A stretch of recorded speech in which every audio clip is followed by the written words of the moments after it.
ചുരുക്കേണ്ട സമയമായിട്ടുണ്ട്. ഈ ഒരു പൂരക്കാലം, ഈ ഉത്സവകാലം നമ്മുടെയൊക്കെ തൃശ്ശൂർക്കാർക്ക് ഏറ്റവും പ്രധാനപ്പെട്ടത് വിഷു വരുന്നു, അത് കഴിഞ്ഞാൽ തൃശ്ശൂർ പൂരം വരുന്നു, അത് കഴിഞ്ഞാൽ ഇലക്ഷൻ പൂരം വരുന്നു. നമ്മുടെ ഓരോരുത്തരുടെയും വോട്ട് ചെയ്യാനുള്ള അവകാശത്തെ, നമ്മുടെ ഓരോരുത്തരുടെയും സമ്മതിദാന അവകാശത്തെ നിങ്ങൾക്ക് ശരിയെന്ന് തോന്നുന്ന, നിങ്ങൾക്ക് നാടിന് ഗുണമെന്ന് തോന്നുന്നത് എന്തോ അത് തന്നെ ഉപയോഗപ്പെടുത്താനായിട്ട് സാധിക്കട്ടെ. എല്ലാ ആശംസകളും. Thank you. Thank you. Perfect timing എന്ന് തന്നെ പറയാം. ഒരു ആന്തം പ്ലേ ചെയ്യുന്നതോടുകൂടി ഇന്നത്തെ our star of the evening and possibly the star of Thrissur very soon, എത്രയോ വൈവിധ്യമാർന്ന കഥാപാത്രങ്ങൾ അദ്ദേഹം വെള്ളിത്തിരയിൽ നമ്മുടെ മുന്നിൽ അവതരിപ്പിച്ചിട്ടുണ്ട്. അതിലേറെ നന്മയുള്ള ഒരു മനുഷ്യനായി നമ്മൾ അദ്ദേഹത്തെ കാണുന്നു. A kind heart, brave mind and fierce spirit. Ladies and gentlemen, presenting before you Shri Suresh Gopi.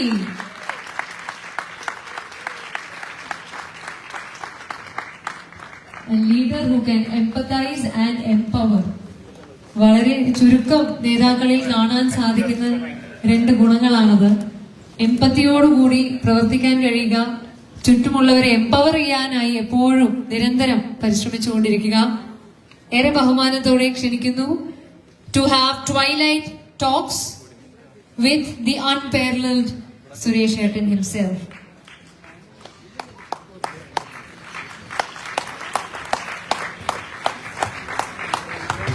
A leader with courage, conviction and character. Let us discuss, support and elect SG എന്ന ക്യാപ്ഷനിൽ പറയുന്നത് പോലെ തന്നെ സുരേഷ് സാറിന് ഹാൻജി SG to SG എന്ന് നമുക്ക് പറയാൻ പറ്റട്ടെ എന്ന് തന്നെ നമ്മൾ ആശംസിക്കുന്നു. തൃശ്ശൂരിന്റെ നമസ്കാരം സുരേഷ് ചേട്ടന് തിരിച്ചു പറയിക്കാണ്. Now this is a stellar lineup on stage. ഒരു പ്രാർത്ഥനയോടുകൂടി ട്വൈലൈറ്റ് ടോക്സ് വിത്ത് SG എന്ന ഈ സായാഹ്നം നമ്മൾ തുടങ്ങുകയാണ്. ഔപചാരികമായി പ്രാർത്ഥനയെ നയിക്കുന്നതിനായി one more time can we have Miss Amrita Varshini on stage.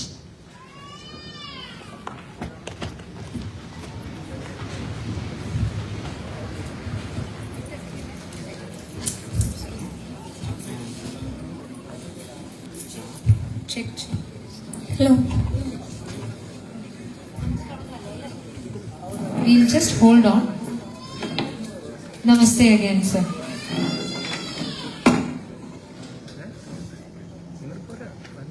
Sir, with your permission.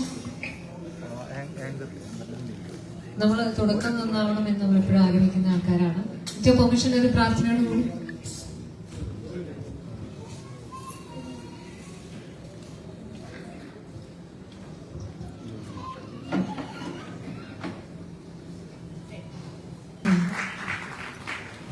That was Amrita Varshini. വളരെ എക്സ്പ്രസീവ് ആയിട്ടുള്ള ഒരു ഗാനാലാപനമാണ് അമൃത വർഷിനി ഇവിടെ കാഴ്ചവെച്ചത്. ചില നിമിഷങ്ങൾ are inexpressible. Thank you sir. When there is pitch darkness, even one flame can make a difference. ഒരു ചെറിയ നാളത്തിൽ നിന്നും വരുന്ന പ്രകാശത്തിന് ഇരുട്ടിനെ ഒന്നാകെ അഴിക്കാൻ സാധിക്കുമെന്ന് പറയുന്നത് പോലെ ഒരു വെളിച്ചമായി സുരേഷ് ഏട്ടന്റെ വിജയം തൃശ്ശൂരുകാർക്ക് മുന്നോട്ട് വരട്ടെ, അത് അങ്ങനെ ആവട്ടെ എന്ന് പ്രാർത്ഥിച്ചുകൊണ്ട് നിലവിളക്ക് തെളിയിച്ചുകൊണ്ട് തുടങ്ങുന്നു. ഇന്നത്തെ ഈ ഒരു സഭയുടെ ഉദ്ഘാടകൻ major Ravi sir, we would like you to officially inaugurate the event where Suresh Gopi sir is our honourable guest.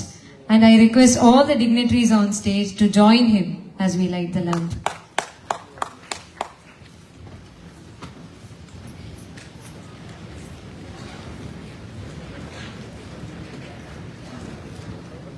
Major Ravi സാറും സുരേഷ് സാറും തമ്മിലുള്ള ഒരു ക്യാമറാഡറി നമ്മൾ എപ്പോഴും ശ്രദ്ധിച്ചിട്ടുണ്ട്. വളരെ വാം ആയിട്ടുള്ള ഒരു റിലേഷൻഷിപ്പാണ്. ആ വാമത്തോടു കൂടി നമ്മൾ തുടങ്ങുന്നു. We welcome sirs to do the honors. Let's bring the lamp. സർവർക്കും സർവമംഗളങ്ങളും ഭവിക്കട്ടെ.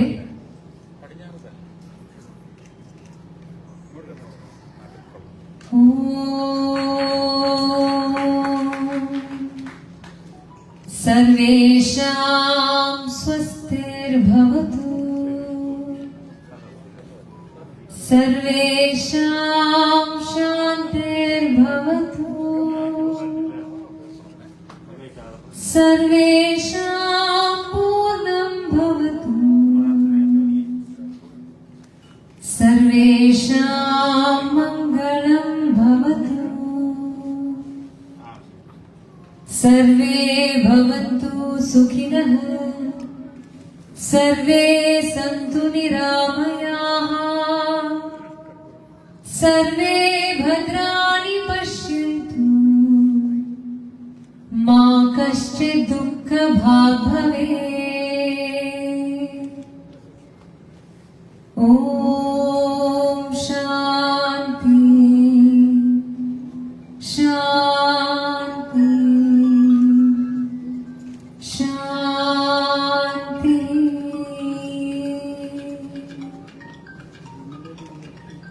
May there be peace, prosperity, good health, wealth and happiness unto all. എന്ന് ആശംസിച്ചുകൊണ്ട് ആഗ്രഹിച്ചുകൊണ്ട് ട്വൈലൈറ്റ് ടോക്സിന്റെ ഉദ്ഘാടന കർമ്മം ഇവിടെ നിർവഹിക്കുകയാണ്.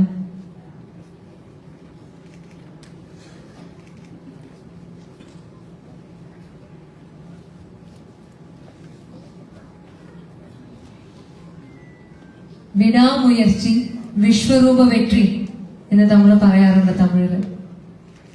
Relentless effort will invariably yield results.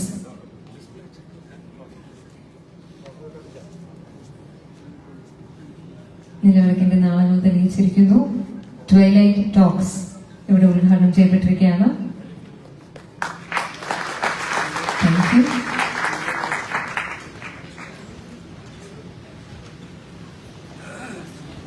Suresh sir ഒരു 2-3 പേർക്ക് ഒരു പൊന്നാട അണിയിച്ച് ഉപഹാരം നൽകണം എന്നൊരു ആഗ്രഹം പറഞ്ഞിട്ടുണ്ട്. ആ ഒരു സെഗ്മെന്റിലേക്ക് കടക്കുന്നു. ഏറ്റവും ആദ്യം പ്രിയങ്കരനായ സുരേഷ് ചേട്ടന് ആദരവ് അറിയിക്കുന്നതിനായി പ്രോഗ്രാം കമ്മിറ്റിയിലെ മെമ്പേഴ്സിനെ തന്നെ ഏറ്റവും ആദ്യം വേദിയിലേക്ക് ക്ഷണിക്കുകയാണ്. ട്വൈലൈറ്റ് ടോക്സ് ഇവിടെ സംഘടിപ്പിച്ച സംഘാടക സമിതിയുടെ ഭാരവാഹികൾ, സംഘാടക സമിതിയുടെ അംഗങ്ങൾ വേദിയിലെത്തണമെന്ന് അഭ്യർത്ഥിക്കുന്നു. തുടർന്ന് SG for Parliament. After the program committee, I request SG for Parliament team to be ready. And following SG for Parliament, the Hindu Economic Forum. നമ്മുടെ സ്നേഹം പ്രകടിപ്പിക്കാൻ ഒരു പൊന്നാട അണിയിച്ച് അല്ലെങ്കിൽ ഉപഹാരം നൽകി വേദിയിൽ വെച്ചത് അറിയിക്കുന്നതിനായി ക്ഷണിക്കുന്നു.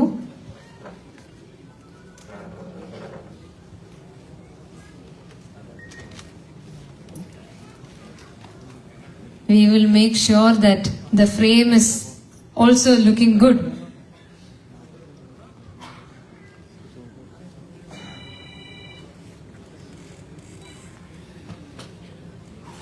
That is Suresh Shettan. He has eye for the smallest of details.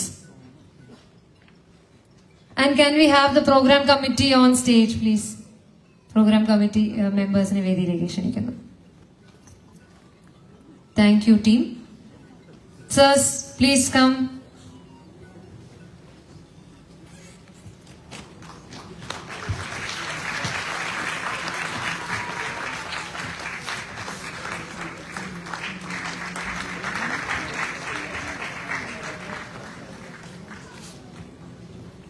One photograph together. ഇനി വരുന്ന വിജയ മുഹൂർത്തങ്ങളിൽ എപ്പോഴും ഓർത്തിരിക്കുന്ന ഒരു മുഹൂർത്തമായി ഇത് മാറട്ടെ എന്നും കൂടെ ആഗ്രഹിക്കുന്നു.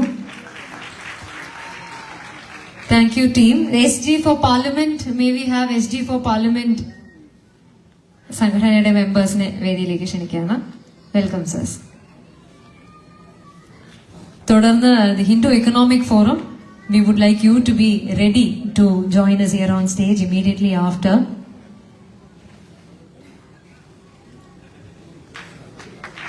അതിസുന്ദരമായ കണ്ണന്റെ വിഗ്രഹം ഒരു ചെറിയ ഉണ്ണിക്കണ്ണനെ അവിടെ സമ്മാനിക്കുകയാണ്. അച്യുതം കേശവം രാമനാരായണം കൃഷ്ണദാമോദരം വാസുദേവം ഹരം ശ്രീധരം മാധവം ജാനകീ നായകം രാമചന്ദ്രം ഭജേ.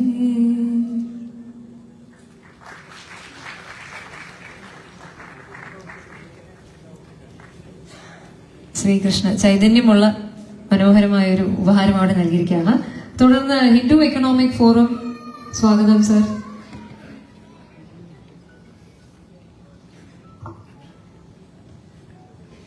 എപ്പോഴും ഒരു ഡിവൈൻ ഫോഴ്സിൽ വിശ്വസിക്കുന്ന ഒരു വ്യക്തി എന്ന നിലയ്ക്കും സുരേഷ് ചേട്ടനെ നമുക്കറിയാം.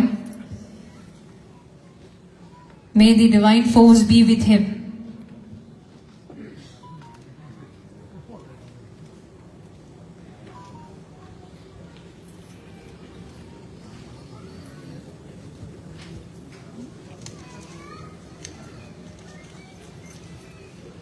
ഹിന്ദു എക്കണോമിക് ഫോറത്തിന്റെ ഭാഗത്തു നിന്നുമുള്ള സ്നേഹാദരം അറിയിക്കുന്നു. മൻ K ഹാരെ ഹാർ he Mann K ജീത്തെ Jeet Kahe Kabir Hari പായിയെ Mann he K പരാതീത് എന്ന വളരെ പ്രസിദ്ധമായ കബീർദാസിന്റെ ദോഹയാണ് മനസ്സിൽ ആദ്യം വരുന്നത്. വിജയം എപ്പോഴും മനസ്സിലാണ് എന്നാണ്. മനസ്സിൽ എപ്പോഴും ജനത്തിനായി പ്രവർത്തിക്കുന്ന, ജനങ്ങൾ എപ്പോഴും വിജയിച്ച് കാണണമെന്ന് ആഗ്രഹിക്കുന്ന ഒരു വ്യക്തിയാണ്. അപ്പൊ സുരേഷ് ചേട്ടന്റെ വിജയം ജനങ്ങളുടെ വിജയമാണ്. ആ വിജയത്തിനായി നമ്മൾ ഒരുമിച്ച് നിൽക്കുന്നു.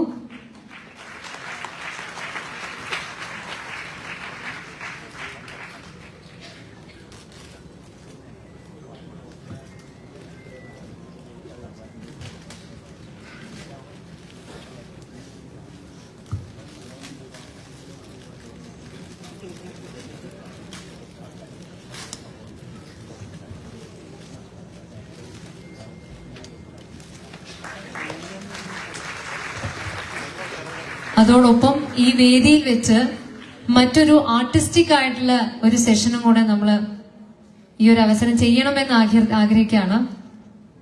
തൃശൂർ പൂരത്തിനായി ഒരുക്കിയ ഒരു ഗാനം ഈ വേദിയിൽ വെച്ച് സുരേഷ് ഏട്ടൻ ലോഞ്ച് ചെയ്യണം എന്നതാണ് നമ്മുടെ ആഗ്രഹം. ദ്യുതി എന്ന തൃശൂർ പൂര ഗാനത്തിന്റെ ഓഡിയോ ലോഞ്ച് കർമ്മവും കൂടെ സുരേഷ് ഏട്ടൻ ഈ അവസരത്തിൽ നിർവഹിക്കണം എന്നും കൂടെ അഭ്യർത്ഥിക്കുകയാണ്. ഒരു ചെറിയൊരു ഓഡിയോ ലോഞ്ച് സെഗ്മെന്റിലേക്ക് കടക്കുന്നു. ഈ ഓഡിയോ അല്ലെങ്കിൽ ഈ ട്രാക്ക് ഇവിടെ ഒരുക്കിയ അണിയറ പ്രവർത്തകരെ ഞാൻ വേദിയിലേക്ക് സസന്തോഷം ക്ഷണിക്കുകയാണ്. ചലച്ചിത്ര ഗാന രചയിതാവ് ശ്രീ ജ്യോതിഷ് കാശി, സ്വാഗതം വേദിയിലേക്ക്. അദ്ദേഹത്തിന്റെ വരികളാണ് നമ്മൾ കേൾക്കുന്നത്. സംഗീതം നിർവഹിക്കുകയും ഈ ഗാനം ആലപിക്കുകയും ചെയ്ത ശ്രീ സജയൻ മാങ്ങാട്ട്, സ്വാഗതം വേദിയിലേക്ക്. ഈ വരികൾക്ക് മനോഹരമായി വിഷ്വലൈസേഷൻ നൽകിയിരിക്കുന്നത്, സംവിധാനം ചെയ്തിരിക്കുന്നത് ശ്രീ ജോയ്സൺ ഫോഗാണ്. ശ്രീ ജോയ്സൺ വേദിയിലേക്ക് സ്വാഗതം. അതോടൊപ്പം അഭിനേതാക്കളായ കലാമണ്ഡലം ജയലക്ഷ്മി, കലാമണ്ഡലം മാധുരി, മുരളി മലയിൽ തുടങ്ങിയവരെയും വേദിയിലേക്ക് ക്ഷണിക്കുന്നു. ഇതിനോടൊപ്പം ചേർക്കാനുള്ളത് പശ്ചാത്തല സംഗീതം നിർവഹിച്ചിരിക്കുന്നത് സംഗീത സംവിധായകനായ ശ്രീ രാം സുരേന്ദ്രാണ്. പിക്ചറൈസേഷൻ ശ്രീ ജോയ്സൺ ഫോഗും ശ്രീ ജ്യോതിഷ് കാശിയും കൂടെ ചേർന്നിട്ടാണ് നിർവഹിച്ചിരിക്കുന്നത്. ലോകത്തിലെ തന്നെ ഒരു സ്പെക്ടക്കിളായ തൃശൂർ പൂരത്തിന്റെ ആ ഒരു എസൻസ് മനോഹരമായി ക്യാപ്ചർ ചെയ്തുകൊണ്ടുള്ള ദ്യുതി എന്ന ഗാനത്തിന്റെ പ്രകാശന കർമ്മമാണ് ഇവിടെ നിർവഹിക്കപ്പെടുന്നത്. സുരേഷ് സർ ഇവിടെ പ്രകാശനം ചെയ്യുന്നതോടുകൂടി ഇന്നു മുതൽ യൂട്യൂബിലും ഈ ഗാനം കണ്ടും കേട്ടും ആസ്വദിക്കാനുള്ള ഒരു അവസരം ഒരുങ്ങുകയാണ്. And we unveil before you Dyuthi. ഒപ്പം താളം പിടിക്കുന്നുണ്ടായിരുന്നു. Thank you sir, thank you team, more power to you. Thank you. ഇനി മിസ് വിജയ ജ്യോതിഷ് മാഡത്തിന് വേദിയിലേക്ക് ക്ഷണിക്കുകയാണ്. മാഡം ഒരു ഭഗവത്ഗീത സുരേഷ് സാറിന് സമ്മാനിക്കണമെന്ന് ഒരു ആഗ്രഹം പറഞ്ഞിരുന്നു. സുരേഷ് ഏട്ടന്റെ ജീവിതവും ഒരു പക്ഷെ അങ്ങനെ തന്നെയാണ്. ഒരു പാർത്ഥസാരഥിയായി തൃശ്ശൂരിനെ മുന്നോട്ട് നയിക്കാൻ, പടനായകനാകാൻ ഒരുങ്ങുന്ന ഒരു വ്യക്തിയും കൂടിയാണ് സുരേഷ് ഏട്ടൻ. കർമ്മണ്യവാധികാരസ്ഥേ മാ ഫലേഷു കഥാചന മാ കർമ്മ ഫല ഹേതുർഭുർ മാതേ സംഗോ സ്വകർമ്മണി എന്ന് പറയുന്നത് പോലെ തന്നെ എപ്പോഴും തിരിച്ചൊന്നും പ്രതീക്ഷിക്കാതെ ഒരാളെ സഹായിക്കാൻ കഴിയുക എന്നത് സുരേഷ് ഏട്ടന്റെ ജീവിതത്തിന്റെ ക്യാരക്ടറൈസ് ചെയ്യുന്ന ഒരു കാര്യം തന്നെയാണ്.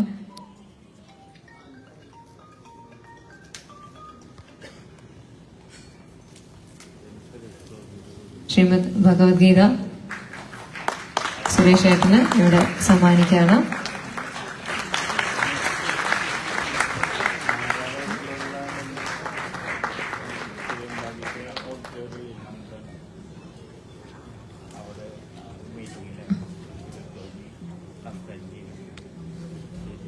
നമ്മുടെ ജീവിതത്തിന്റെ ഒരു സെൽഫ് ഹെൽപ്പ് ബുക്കാണെന്ന് പറയാറുണ്ട്. നമുക്ക് എന്ത് ഘട്ടത്തിനും ശ്രീമദ് ഭഗവത്ഗീതയിൽ അതിനൊരു പരിഹാരമുണ്ട്, അതിനൊരു സൊല്യൂഷൻ ഉണ്ട്.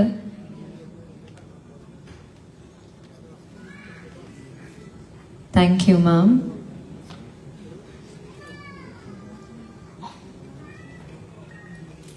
Thank you ma'am. Thank you സേഴ്സ്. You may be seated. കുറെ നേരമായി സുരേഷ് ഏട്ടന് ഇരിക്കാനുള്ള ഒരു സമയം പോലും നൽകാതെ അടുത്ത സെഗ്മെന്റിലേക്ക് പോയിക്കൊണ്ടിരിക്കുകയാണ്. ഇനി ഉദ്ഘാടന പ്രസംഗമാണ്. ഉദ്ഘാടകൻ മേജർ രവി ആയിരുന്നു, മേജർ രവി സാർ ആയിരുന്നു. ആദ്യം ഉദ്ഘാടന പ്രസംഗവും ഫോർമാറ്റ് തെറ്റിക്കുന്നില്ല. ഉദ്ഘാടന പ്രസംഗത്തിനായി പ്രിയനായ മേജർ രവി സാറിനെ ക്ഷണിക്കുന്നു.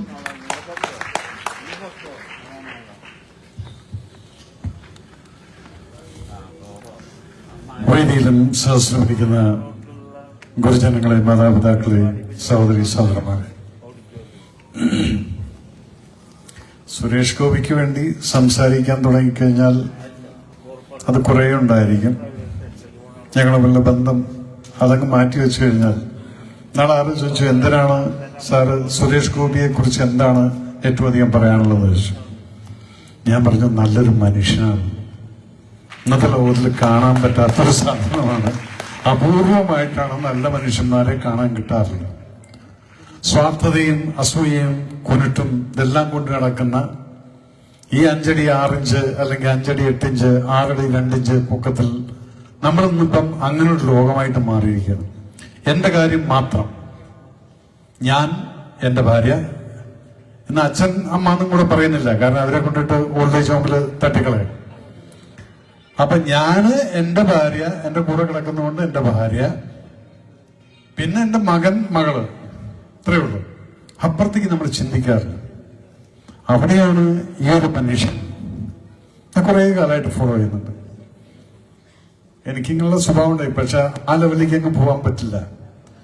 ഇത് കടം വാങ്ങിച്ചിട്ടും എനിക്കറിയില്ല എങ്ങനെയൊക്കെയാണ് ഇത് കാട്ടിക്കൂട്ടുന്നത്. സ്വന്തം MP ഫണ്ടിൽ നിന്ന് കിട്ടിയ പൈസ മുഴുവൻ കഴിഞ്ഞിട്ട് പിന്നെ വയനാട്ടിലെ കുടിവെള്ള പദ്ധതിക്ക് വേണ്ടി കൊടുത്തിട്ടുള്ള ആ കാര്യങ്ങളൊക്കെ എനിക്കറിയാം. ലക്ഷക്കണക്കിന് രൂപ ലക്ഷ്മി മോളുടെ ഫണ്ടിൽ നിന്നും ജനങ്ങൾക്ക് വേണ്ടി കൊടുക്കുന്നു. അപ്പൊ ഇവിടെ നമ്മൾ തൃശ്ശൂർക്കാർക്ക് എന്തുകൊണ്ട് സുരേഷ് ഗോപി എന്നുള്ളൊരു സംഭവം, സുരേഷ് ഗോപിക്ക് MP ആയിട്ട് പറഞ്ഞയച്ച് സുരേഷ് ഗോപിക്ക് വേണ്ടിയിട്ടല്ല, നമുക്ക് വേണ്ടിയിട്ടാണ്. We are selfish. Be selfish. കാരണം ഇന്ന് ഞാൻ കാണുന്നതും അല്ലെങ്കിൽ ഞാൻ പട്ടാളത്തിൽ കൂടെ അനുഭവിച്ചു വന്നിട്ടുള്ളതുമായിട്ടുള്ള ആന്റി നാഷണൽ പൊളിറ്റിക്കൽ പാർട്ടീസ് ഉള്ള ഒരു സ്ഥലത്ത് നമ്മുടെ കുട്ടികളുടെ ഒരു ഭാവി അത് സുരക്ഷിതമാവണമെങ്കിൽ ഇന്ന് നമ്മൾ കാണുന്ന ഈ പല ടെററിസ്റ്റ് മൂവ്മെന്റുകളും ആന്റി നാഷണൽ മൂവ്മെന്റുകളും ഇപ്പോൾ തന്നെ പിടിച്ചിട്ട് ജയിലിലിട്ടിട്ടുണ്ട്. ചോദിച്ചു കഴിഞ്ഞാൽ ഇവിടെ ഇലക്ഷൻ ഫണ്ട് കളിയാണെന്നെല്ലാം പറയും. അത് കേജ്രിവാളിന്റെ കാര്യമാണ് ഞാൻ പറയുന്നത്. 8 കൊല്ലം മുന്നേ ഞാൻ പറഞ്ഞിട്ടുണ്ടായിരുന്നു, he's an anti national element എന്ന്. ഇനി വരാൻ പോകുന്നേ ഉള്ളൂ. ജർമ്മനിയിലത്തെയും അമേരിക്കയിലെയും കൂടെയുള്ള 2 പേരുടെയും സ്പൈ വർക്കിനകത്ത് അയാളുടെ ഇൻവോൾവ്മെന്റ് വരും. അത് മോദിജി പിന്നീട് പുറത്തിറക്കും. വെയിറ്റ്. ഈ സമയത്ത് ഞാൻ പറയട്ടെ, ഒന്ന് ചോദിച്ചോട്ടെ. ഞാൻ പട്ടാളത്തിലൊക്കെ സർവീസ് ചെയ്യുന്ന സമയത്ത് 87 ഇന്ത്യയിൽ വലിയൊരു സംഭവം നടന്നു. എത്ര പേർക്ക് അറിയാമെന്നുള്ളത് എനിക്കറിയില്ല. അന്ന് നമ്മുടെ ജനറൽ ആയിരുന്ന അന്നത്തെ ആർമി ചീഫ് ആയിരുന്ന സുന്ദർജി എന്നുള്ള പേരും ഇവിടെ എത്ര പേര് കേട്ടിട്ടുണ്ടോ, ഓർമ്മയുണ്ടോ എന്നുള്ളത് എനിക്കറിയില്ല. He was an iron man. ഈ 87 നടന്നൊരു സംഭവം ഉണ്ട്. അത് ഞാൻ I want to bring it to your notice. 87 ഒന്ന് ടെററിസം പീക്കിലായിരുന്നു പഞ്ചാബ്. അതുപോലെ തന്നെ Kashmir was burning. So that time I was a 2-star second lieutenant. ആർട്ടിലറിയിലായിരുന്നു. പെട്ടെന്ന് ഒരു രാത്രിയിൽ ഓർഡർ വരുന്നു, പഞ്ചാബിൽ പോയി ഡിപ്ലോയ് ചെയ്യാൻ പറയുന്നു. നമ്മൾ ഭയങ്കര എക്സൈറ്റ്മെന്റ് ആയി ഫുൾ ലൈവ് ആംബുലേഷനുമായിട്ട് നമ്മൾ പഞ്ചാബില് പാകിസ്ഥാൻ ബോർഡർ ഹുസൈനാല ബോർഡറിൽ കൊണ്ടുപോയി ഗൺ ഡിപ്ലോയ് ചെയ്യുന്നു. ഇതിന്റെ ബാക്ക്ഡ്രോപ്പ് എന്താണെന്നൊന്നും നമുക്ക് ആർക്കും അറിയില്ലായിരുന്നു. ഇതിന്റെ ബാക്ക്ഡ്രോപ്പ് 86 തൊട്ട് തുടങ്ങിയിട്ടുള്ളതാണത്. 86-ൽ അരുണാചൽ പ്രദേശിൽ ചൈന വന്ന് അറ്റാക്ക് ചെയ്തിട്ട് അവർ പിടിച്ചെടുത്ത സമയത്ത് ഈ ഓർഡർ മിലിറ്ററി ഇന്റലിജൻസിന് കിട്ടി. അതുപോലെ തന്നെ മിലിറ്ററി ഓപ്പറേഷനിലെല്ലാം പാസ് ചെയ്ത് ആർമി ചീഫിനെ അറിയിച്ചു. പക്ഷേ PMO സൈഡിൽ നിന്നൊന്നും ഒരു ആക്ഷൻ ഉണ്ടായിട്ടില്ല. ഇവർ വെരി കൂൾ. ചൈന നമ്മുടെ ആൾക്കാരല്ലേ, അവരെ സംബന്ധിച്ചിടത്തോളം ചൈന നമ്മുടെ ആള്, പാകിസ്ഥാൻ നമ്മുടെ ആള്. അവിടെ പോകുന്നു, സംസാരിക്കുന്നു. ഇപ്പോഴും പാകിസ്ഥാന്റെ സഹായം ചെയ്തുകൊണ്ടിരിക്കുന്ന ഒരു മണിശങ്കർ അയ്യരെ പോലുള്ള ആന്റി നാഷണൽ, ഇവരൊക്കെ മിനിസ്റ്റർ ആയിരുന്നു പണ്ടത്തെ കാലത്ത്. അവിടെ പോയിരുന്നുകൊണ്ട് നവാസ് ഷെരീഫിന്റെ കാര്യം പിടിച്ചുകൊണ്ട് എങ്ങനെയെങ്കിലും ഈ മോദിനെ ഒന്ന് താഴ്ത്തിറക്ക്, എന്നിട്ട് നിങ്ങൾ ഇന്ത്യയിൽ എന്ത് വേണമെങ്കിലും ചെയ്തോ, ഞങ്ങൾ അതിന് സപ്പോർട്ട് ചെയ്യാമെന്ന് പറയുന്ന ആന്റി നാഷണൽസ് നമ്മുടെ കുട്ടികളുടെ സുരക്ഷയെ പോലും നോക്കാതെ ആന്റി നാഷണൽ ആയിരുന്ന ഒരുവിധം പാർട്ടിക്കാർ ഭരിച്ചിരുന്ന സമയത്ത് അവിടെ പട്ടാളത്ത് സർവീസ് ചെയ്യാൻ യോഗമുണ്ടായിരുന്ന ഒരു വ്യക്തിയാണ്. ഈ സമയത്ത് ഇതൊക്കെ കണ്ടതാണ്. എന്തായിരുന്നു അതിന്റെ കാരണം? PMO പോലും അറിയാതെ അരുണാചൽ പ്രദേശ് തിരിച്ചു പിടിച്ചെടുത്തു സുന്ദർജി 7 മാസത്തിന്റെ സൈലൻസിന് ശേഷം. അതിനുശേഷം he was summoned to the PMO and he was asked not to do anything against China. ഇന്ന് ഭരിക്കുന്ന നരേന്ദ്രമോദിയുടെ മുന്നിൽ ഇതുപോലൊരു സംഭവം നടക്കുമോ? ചൈന അവിടുന്ന് ചൊറിഞ്ഞു കഴിഞ്ഞാൽ നമ്മൾ നന്നായിട്ടിരുന്ന് മാന്തി കൊടുക്കും. അതാണ് ഇന്നത്തെ അവസ്ഥ. അവിടെ റോഡുകൾ വരുന്ന സമയത്ത് അന്ന് ഇവരുടെ റോഡ് എന്താണ് അവർ പറഞ്ഞത്? ചൈനയെ ആന്റഗനൈസ് ചെയ്യരുത്. അവിടെ റോഡ് വന്നു കഴിഞ്ഞാൽ ചൈനയ്ക്ക് അത് ഡിസ്റ്റർബ് ആയിരിക്കും. ചൈന നിന്റെ അമ്മായിയച്ഛനോ? അവർക്ക് ഡിസ്റ്റർബ് ആയി കഴിഞ്ഞാൽ നമുക്ക് എന്താണ് പ്രശ്നം? ഇത് ഒരിക്കലും നമ്മൾ ചിന്തിച്ചിട്ടില്ല. അപ്പൊ അങ്ങനെയുള്ള ഗവൺമെന്റുകൾ ഉണ്ടായിരുന്ന സമയത്താണ് സഡൻലി 2014 ഒരു സന്യാസി വരം വന്ന് കയറുന്നു. ഇന്ന് വരെ അവരുടെ മിനിസ്ട്രിയിൽ ഈ 10 വർഷമായിട്ട് ഏതെങ്കിലും ഒരു മിനിസ്റ്ററുടെ അഗൻസ്റ്റ് ഒരു കറപ്ഷൻ ചാർജ് ഉണ്ടെങ്കിൽ നിങ്ങൾ പറയൂ, നിങ്ങൾ പറയുന്നത് ഞാൻ ചെയ്തോളാം. അപ്പം അതാണ് നമുക്ക് ആവശ്യം. നമ്മുടെ രാജ്യത്തിനെ പുരോഗതിയിലോട്ട് കൊണ്ടുപോകുന്നു, നമ്മുടെ കുട്ടികളുടെ സുരക്ഷതയും. ഇന്ന് നമ്മുടെ കുട്ടികൾക്ക് കേരളത്തിൽ എന്താണ് സുരക്ഷ? ഇപ്പൊ കേരള സ്റ്റോറി എന്ന് പറയുമ്പോഴത്തേക്കും പലതും പറഞ്ഞിട്ടുണ്ട്, ക്രിറ്റിസിസം വരുന്നുണ്ട്. പക്ഷെ എന്റെ കുട്ടിക്ക് ഇന്ന് കോളേജിൽ പോയി കഴിഞ്ഞാൽ കൂട്ടടിയും കൂട്ടബലാത്സംഗവും കൂട്ടമായിട്ട് തല്ലിക്കൊല്ലലും ആണ് ഞാൻ കണ്ടുകൊണ്ടിരിക്കുന്നത്. അവിടെയാണ് നമുക്ക് ആവശ്യം ശക്തമായിട്ടുള്ള ഒരു റൂള്. അത് കേരളത്തിലും വേണം. അത് കേരളത്തിൽ വേണമെങ്കിൽ നിങ്ങൾക്ക് ഇതുപോലെ 6 അടി 2 ഇഞ്ച് പൊക്കമുള്ള ഒരാളെ നിങ്ങൾക്ക് തൃശ്ശൂർ കിട്ടിയല്ലോ. ഇതിൽ കൂടുതൽ എന്ത് വേണം? അവിടെ 56 ഇഞ്ച് ചെസ്റ്റുള്ള മോദിജി ഉണ്ടെന്ന് പറഞ്ഞപ്പോഴത്തേക്കും ഇവിടെ പലതും പറഞ്ഞു. 56 ഇഞ്ചല്ല, 560 ഇഞ്ച് ചെസ്റ്റാണ് അദ്ദേഹം കാണിച്ചുകൊണ്ടിരിക്കുന്നത്. ലോകത്തിന്റെ മുന്നിൽ അത് കാണിച്ചുകൊണ്ടിരിക്കുകയാണത്. ആ മനുഷ്യന്റെ മുന്നിലോട്ട് നമുക്ക് ഇവിടുന്ന് ഒരാളെങ്കിലും പറഞ്ഞയക്കാൻ, ഒരു നല്ല മനുഷ്യന്, രാഷ്ട്രീയക്കാരനല്ല, ഒരു നല്ല മനുഷ്യനോട് നമുക്ക് പറഞ്ഞയക്കുന്നു. നമ്മുടെ കുട്ടികൾക്ക് നമുക്കും ആവശ്യമുള്ളത് എന്താണെങ്കിൽ ഇന്ന് തൃശ്ശൂരിനെ പോലെ ഇത്രയും വലിയ കേരളത്തിന്റെ കൾച്ചറൽ സെന്റർ എന്ന് പറയുന്നു, ജാതിമത ഭേദമില്ലാതെ നമ്മൾ തൃശ്ശൂർ പൂരം ആഘോഷിക്കുന്നുണ്ട്. കണ്ടിട്ടില്ലേ? നമ്മൾ തമ്മിൽ എന്താണ് പ്രശ്നം? നിങ്ങൾക്കോ എനിക്കോ എന്തെങ്കിലും പ്രശ്നമുണ്ടോ? ഒരു പ്രശ്നമില്ല. ഇവിടുത്തെ പ്രശ്നം എന്താണ്? രാഷ്ട്രീയപരമായിട്ട് BJP സ്റ്റാമ്പ് അടിച്ചു വെച്ചിരിക്കുകയാണ് വർഗീയരെന്ന്. എന്നാ വർഗീയത കാണിക്കുന്ന ആരാണ്? ഈ ഇടതും വലതും. അപ്പൊ അത് ചെയ്യുന്ന സമയത്ത് നമുക്ക് തമ്മിൽ യാതൊരു പ്രശ്നമില്ലെന്ന്. ഞാനിപ്പോ മിനിഞ്ഞാന്ന് കണ്ണൂർ പോയ സമയത്ത് ഹോട്ടലുണ്ടായിട്ടും എന്റെ സുഹൃത്ത് സിദ്ദിഖിന്റെ വീട്ടിലാണ് ഞാൻ പോയി കിടന്നത്. കാരണം നോമ്പറക്കാൻ വേണ്ടി പോയി അവിടെ തന്നെ കിടന്നു തുടങ്ങി. അപ്പൊ സിദ്ദിഖും ചോദിക്കുന്നുണ്ട്, രവിട്ട നമ്മൾ തമ്മിൽ എന്താ പ്രശ്നം? പക്ഷെ പേപ്പർ തുറന്നാൽ ഓരോരുത്തന്മാരുടെ സ്റ്റേറ്റ്മെന്റ് കാണാം. അത് ചുവന്ന കൊടിയായിരിക്കും പിറകില്, അല്ലെങ്കിൽ വേറെ വല്ലതായിരിക്കും.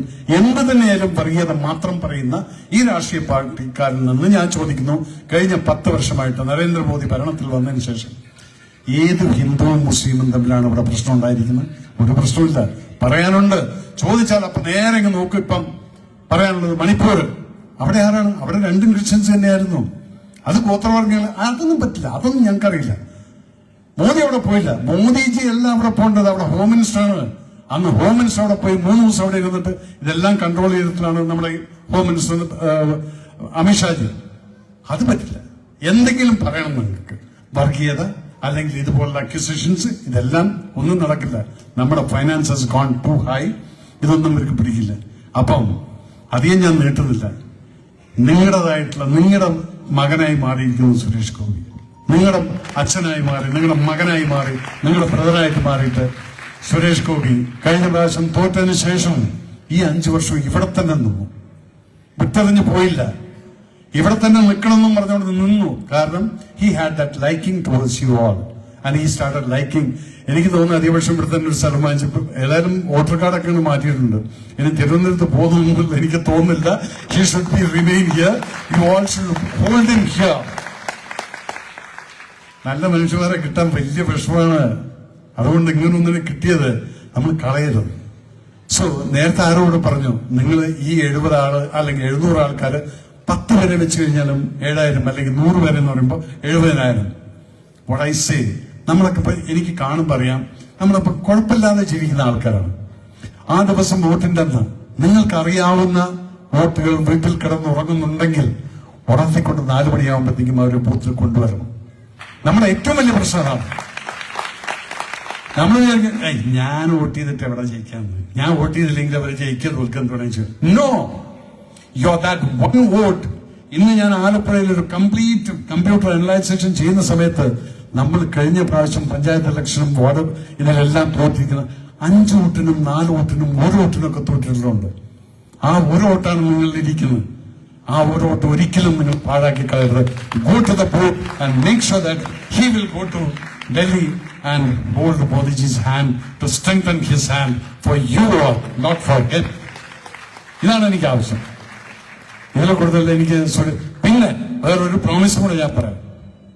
ഞാനും തെറ്റിദ്ധരിക്കരുത്. ഇപ്പൊ ഞാൻ ഈ സുരേഷ് എന്ന് വിളിക്കുമ്പോ എന്റെ അനിയനാണ്, വയസ്സിലും കുറവാണ്, കണ്ടാൽ ഞാൻ യങ്ങാണ്, അത് വേറെ കാര്യം. അതുകൊണ്ട് സുരേഷിന്റെ കയ്യിൽ നിന്ന് ഒരു വാക്ക് ഞാൻ വാങ്ങിച്ചിട്ടുണ്ട്. മോനെ, ഇവനൊന്ന് സെലക്ട് ചെയ്ത് അവിടെ ചെന്ന് കഴിഞ്ഞാൽ പിന്നീട് എന്നോട് ആരെങ്കിലും വന്നിട്ട് എന്തെങ്കിലും പറഞ്ഞു കഴിഞ്ഞാൽ അത് ഞാൻ അവിടെ എത്തിച്ചിരിക്കും. അത് ചെയ്തില്ലെങ്കിൽ പിന്നെ നമ്മൾ പേഴ്സണൽ ആയിട്ടുള്ള പല പ്രശ്നങ്ങളും ഉണ്ടാവും. അതുകൊണ്ട് നിങ്ങൾക്ക് വേണ്ടി ഞാൻ പ്രോമിസ് ചെയ്യുന്നു, any problems as long as I am alive I will put it up to him and I will make sure that he will do it for us. അത് എനിക്ക് പറയേണ്ട ആവശ്യം വരില്ല, അല്ലാതെ തന്നെ സുരേഷ് ചെയ്തിരിക്കും. അതുകൊണ്ട് I request you all, don't sleep on that 26th of this month, April. ആ ദിവസം നമ്മൾ ഓരോരുത്തരും ഒരു ബൂത്ത് മെമ്പറെ പോലെ നമ്മൾ വർക്ക് ചെയ്യണം.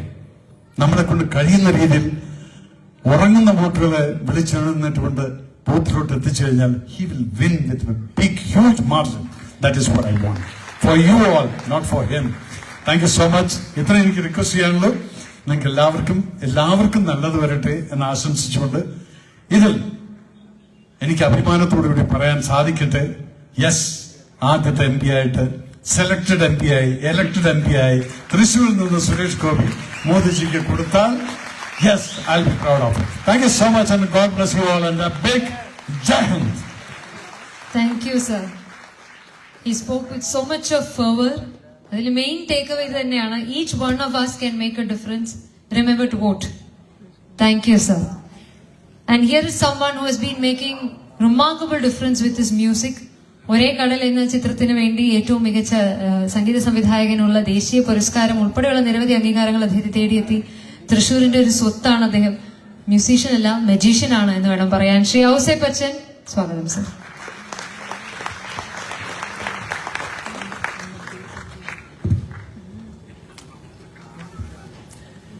എല്ലാ നല്ല മനുഷ്യർക്കും എൻ്റെ ഹൃദയത്തിൻ്റെ ഭാഷയിൽ നമസ്കാരം. എനിക്ക് വളരെ വളരെ സന്തോഷമുള്ള ഒരു വേദിയും സമയവുമാണിത്. മറ്റൊന്നുമില്ല, എനിക്ക് തോന്നുന്നത് 85 എന്ന് പറഞ്ഞാൽ ഇപ്പം നമ്മൾ കണക്ക് നോക്കിയാൽ ഓൾമോസ്റ്റ് 39 ഇയേഴ്സ് ഉള്ള പരിചയമാണ് എനിക്ക്. നിങ്ങളൊക്കെ അറിയുന്നതിന് മുമ്പേ എനിക്ക് സുരേഷിനെ അറിയാം. അദ്ദേഹത്തിനെ ഞാൻ കാണുന്നത് ഇവിടെ എൻ്റെ ഉണ്ണികളെ കഥ പറയാം എന്ന് പറഞ്ഞ പടം റിലീസ് കഴിഞ്ഞ് മറ്റൊരു പടത്തിന്റെ പ്രീവ്യൂവിന് വേണ്ടി ജോഷി സാറ് സംവിധാനം ചെയ്തതാണെന്ന് തോന്നുന്നു. അതിൽ സുരേഷുണ്ട്, മോഹൻലാലൊക്കെ ഉണ്ട്. അതിൻ്റെ ഒരു പ്രീവ്യൂവിന് വെച്ച് ഒരു ഹോട്ടലിൽ വെച്ച് കണ്ടപ്പോൾ ഞാൻ സുരേഷിനെ കണ്ടപ്പോൾ പെട്ടെന്ന് മനസ്സിലായി എനിക്ക്. സുരേഷ് അതിന് മുമ്പ് എൻ്റെ പടത്തിൽ ജനുവരി ഓർമ്മയിലൊക്കെ അഭിനയിച്ചിട്ടുണ്ട്. അപ്പോൾ സുരേഷ് അന്ന് പറഞ്ഞത് ഞാൻ പ്രത്യേകിച്ച് ഒരുപാട് പേരെ കണ്ട്, ആരും അങ്ങനെ അധികം എടുത്ത് പറയാറൊന്നുമില്ല, പക്ഷെ സുരേഷ് എൻ്റെ അടുത്ത് അതിലെ പാട്ടിനെ കുറിച്ച് വളരെയധികം പ്രശംസിച്ചുകൊണ്ട്, അപ്പം ഞാൻ വളർന്നു വരുന്നേ ഉള്ളൂ. അപ്പൊ ഒരാൾ ആദ്യമായിട്ട് അതിനെക്കുറിച്ച്, ഒരു പാട്ടിനെ കുറിച്ച് എൻ്റെ അടുത്ത് വ്യക്തിപരമായിട്ട് വളരെ നല്ലത് പറയുന്ന, സാധാരണ ഒരാളല്ല, ഒരു വലിയ നടനായിക്കൊണ്ടിരിക്കുന്ന ഒരു വ്യക്തിയാണത് പറയുന്നത്. അതിന്ന് എൻ്റെ മനസ്സിലുണ്ട്, നന്ദിയോടെ സ്മരിക്കുകയാണത്. സുരേഷിന് അത് ഓർമ്മയുണ്ടോ എന്ന് എനിക്ക് അറിഞ്ഞൂടാ. വേദി സവേര ഹോട്ടൽ സവേര, യെസ്, അത് അങ്ങനെ. പിന്നെ സുരേഷിനെ കുറിച്ചിട്ട് മറ്റൊരു കാര്യം കൂടി പറയാം. അതിപ്പോ ഞാൻ പറഞ്ഞ് ഒരു ലോക്ക് ഇടാൻ വേണ്ടിയിട്ട് പറയുകയാണ്. ഞാനിപ്പോ ഒരു പടം ചെയ്ത്, മച്ചാന്റെ മാലാഖ എന്ന് പറഞ്ഞ പടം, അതില് വളരെ അർത്ഥവത്തായിട്ടുള്ള ഒരു പുതിയ ആശയം ഉള്ള ഒരു പാട്ട് അതിൽ ഞാൻ ഉണ്ടാക്കിയിരുന്നു. കൊച്ചു പാട്ട്, 2.25 മിനിറ്റ്. അത് പാടാൻ പോകുന്നത് സുരേഷാണ്. പിന്നെ സുരേഷിനെ കുറിച്ച് ഇപ്പൊ ഇവിടെ മേജർ രവിയൊക്കെ എന്ത് മനോഹരമായിട്ടാണ് പറഞ്ഞിരിക്കുന്നത്. എനിക്ക് സത്യം പറഞ്ഞതൊന്നും പറയാൻ അറിഞ്ഞൂടാ കേട്ടോ. ഉള്ള കാര്യം, എനിക്ക് സംഗീതമാണ് എന്റെ രാഷ്ട്രീയം. ഞാൻ 45 കൊല്ലമായിട്ട് ചെന്നൈയില്, പറയാൻ പാടില്ല, ഞാൻ പറയുന്നില്ല, എനിക്ക് വോട്ട് ചെയ്യാൻ പോലും സാധ്യതകൾ ഉണ്ടായിരുന്നില്ല അവിടെ. ഞാൻ ചെന്നൈയിലായിരുന്നു, വോട്ടിന്റെ സമയത്ത് ഇവിടെയല്ല ഞാൻ. അങ്ങനെയുള്ള ഞാൻ ഇവിടെ വന്നിട്ട് 4 വർഷമായിട്ടുള്ളൂ.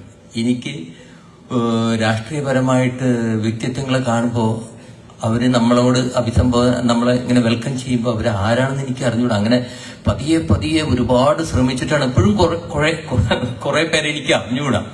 കാരണം എന്റെ ലോകം അത് സംഗീതത്തിലാണ്. അത് തന്നെ എനിക്ക് അത്യാവശ്യം അതിൽ നീതി തകർക്കാനുണ്ട്.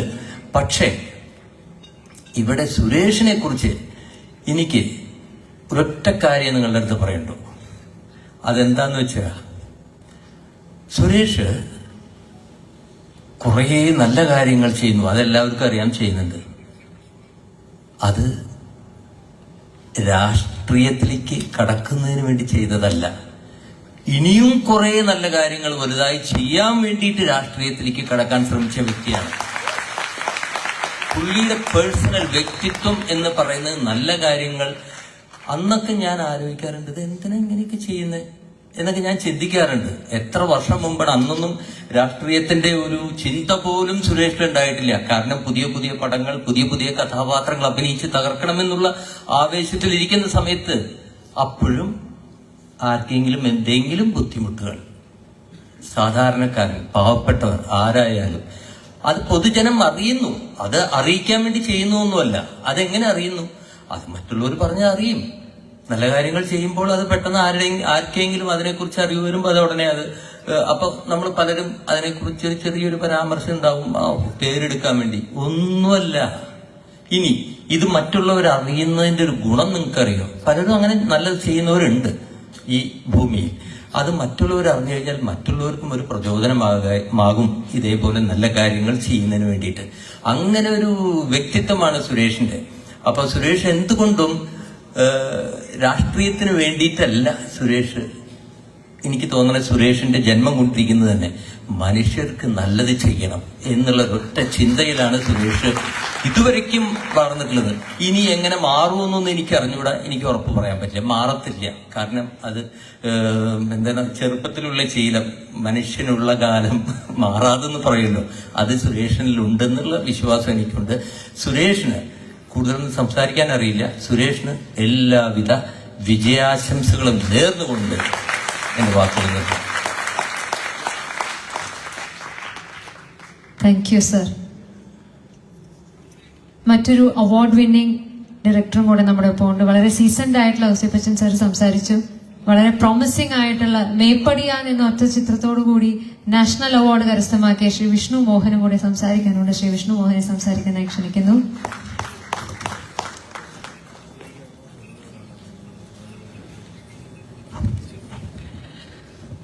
പ്രിയപ്പെട്ട സുരേഷ് ഏട്ടൻ, മേജർ സാർ, ഔസേപ്പച്ചൻ സാർ, വേദിയിലും സദസ്സിലും ഇരിക്കുന്ന വിശിഷ്ട വ്യക്തികളെ, ഈ പ്രൗഢഗംഭീരമായ തൃശ്ശൂരിലെ ഈ സദസ്സിന് മുന്നിൽ സുരേഷ് ഏട്ടന്റെ വിജയത്തിന് വേണ്ടിയിട്ട് ഒത്തുകൂടിയിരിക്കുന്ന ആളുകൾക്ക് മുന്നിൽ ഇവിടെ എത്താനും സംസാരിക്കാനും സാധിച്ചതിൽ വളരെയധികം സന്തോഷവും എന്നെ ഇവിടെ ക്ഷണിച്ച സംഘാടകരോടുള്ള നന്ദിയും ആദ്യം അറിയിക്കുന്നു.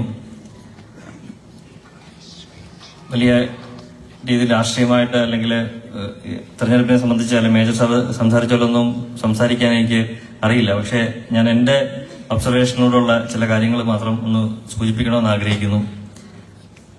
പ്രധാനമായിട്ട് നമ്മൾ തെരഞ്ഞെടുപ്പുമായി ബന്ധപ്പെട്ട് അല്ലെ തെരഞ്ഞെടുപ്പിന്റെ അടുത്ത് നിൽക്കുന്ന ഒരു സമയത്ത് സംസാരിക്കുമ്പോൾ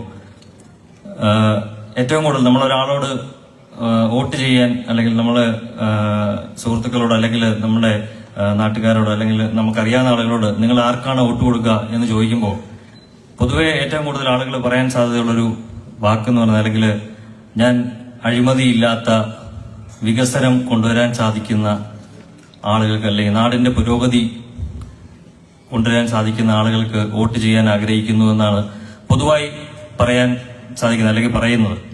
പത്രത്തിൽ ഈ 2024 നടക്കുന്ന ഈ ലോക്സഭാ ഇലക്ഷനെ സംബന്ധിച്ച് നമ്മൾ അതിനെ നോക്കിക്കാണുമ്പോൾ ഇപ്പം നമ്മൾ രാജ്യത്തിന്റെ ഒരു രാജ്യം ആര് ഭരിക്കണം അല്ലെങ്കിൽ രാജ്യത്തിനെ മുന്നോട്ട് നയിക്കുന്ന ആരാണെന്ന് അതിനു വേണ്ടിയിട്ടുള്ള ഒരു ഇലക്ഷൻ അല്ലെങ്കിൽ അതിന്റെ ഒരു വിധിയെഴുത്താണ് ഈ ഇലക്ഷൻ നടക്കാൻ പോകുന്നത്. അപ്പം അതിനകത്ത് ഈ കഴിഞ്ഞ ഇലക്ഷനുകളിൽ നിന്നൊക്കെ വ്യത്യസ്തമായി ഈ ഇലക്ഷനിലുള്ള ഒരു പ്രത്യേകത എന്താണെന്ന് വെച്ചാൽ ഇപ്പോൾ ഭരിക്കുന്ന പാർട്ടിയും അല്ലെങ്കിൽ ഗവൺമെന്റും ഇപ്പം നിൽക്കുന്ന ഒപ്പോസിഷൻ പാർട്ടികൾ എല്ലാവരും ചേർന്ന് ഇലക്ഷനെ നേരിടുമ്പോൾ ഒറ്റ ചോദ്യമുള്ളൂ.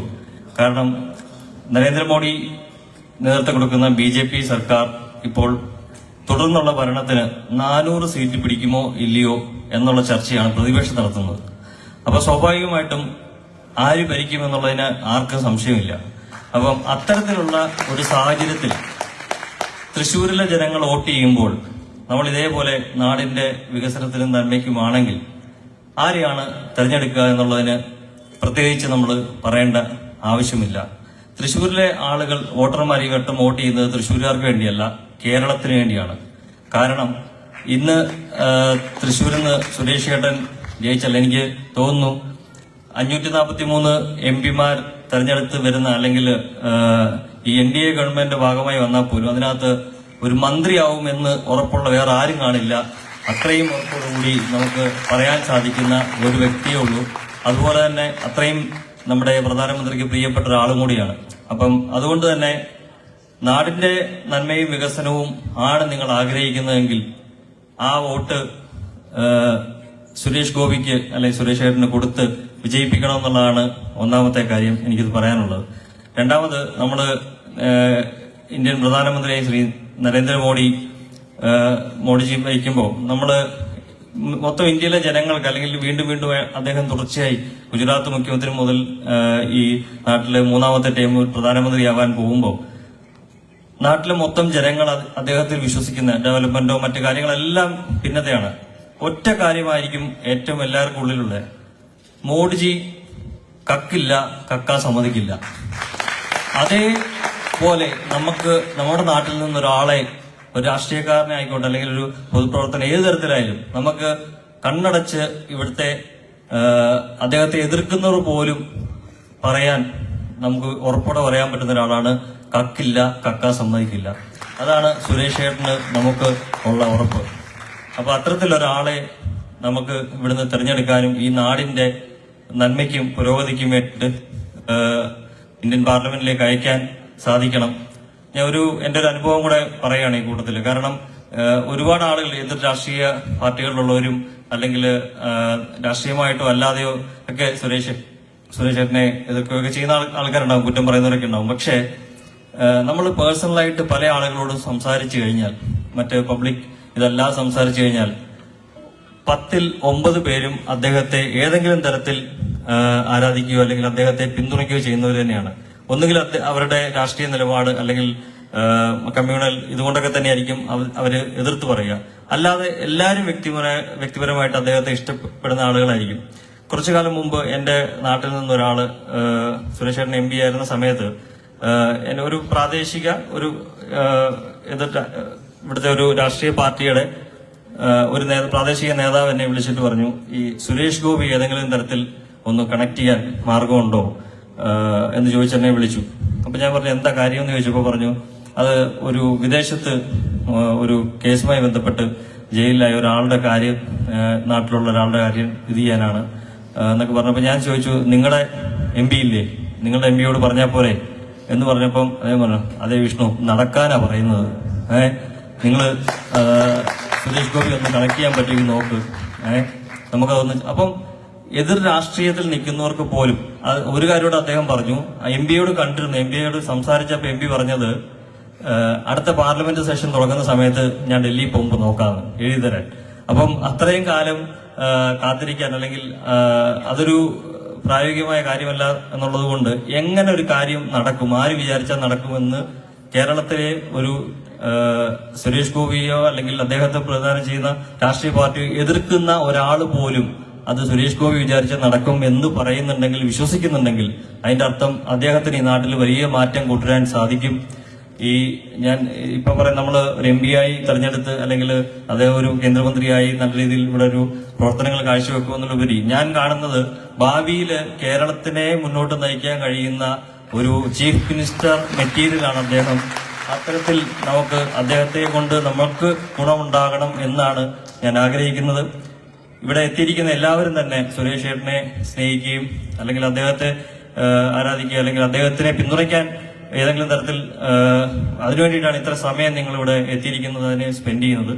അപ്പം നിങ്ങൾ ചെയ്യാൻ സാധിക്കുന്നത് നേരത്തെ ഇവിടെ പറഞ്ഞതുപോലെ നമുക്ക് സ്വാധീനിക്കാൻ വ്യക്തിപരമായി കഴിയുന്ന ആളുകളോട് പറഞ്ഞ് ഈ ഒരു പ്രാവശ്യം നിങ്ങൾ രാഷ്ട്രീയവും മതവും മറ്റു കാര്യങ്ങളെല്ലാം മാറ്റിവെച്ച് നമുക്ക് ഒരിക്കലും നമ്മളെ ചതിക്കില്ല എന്ന് വിശ്വാസമുള്ള ഒരാളെ അല്ലെങ്കിൽ ജയിച്ചു പോയി പ്രതിപക്ഷത്തിരിക്കാനല്ലാതെ നാടിന് നന്മയുണ്ടാകുന്ന ഡെവലപ്മെന്റ് കൊണ്ടുവരാൻ സാധിക്കുന്ന ഒരാളെ ജയിപ്പിച്ചു വിടാൻ ഈ ഒരു വട്ടം ശ്രമിക്കണം എന്ന് നിങ്ങൾക്ക് അറിയാവുന്ന അല്ലെങ്കിൽ നിങ്ങൾക്ക് സ്വാധീനിക്കാൻ പറ്റുന്ന ആളുകളോട്, വ്യക്തിബന്ധങ്ങളുള്ള ആളുകളോട് പറഞ്ഞ് സുരേഷ് ഏട്ടനെ ഒരു വലിയ ഭൂരിപക്ഷത്തോടുകൂടി ഈ നാട്ടിൽ നിന്ന് വിജയിപ്പിച്ചു വിടണം.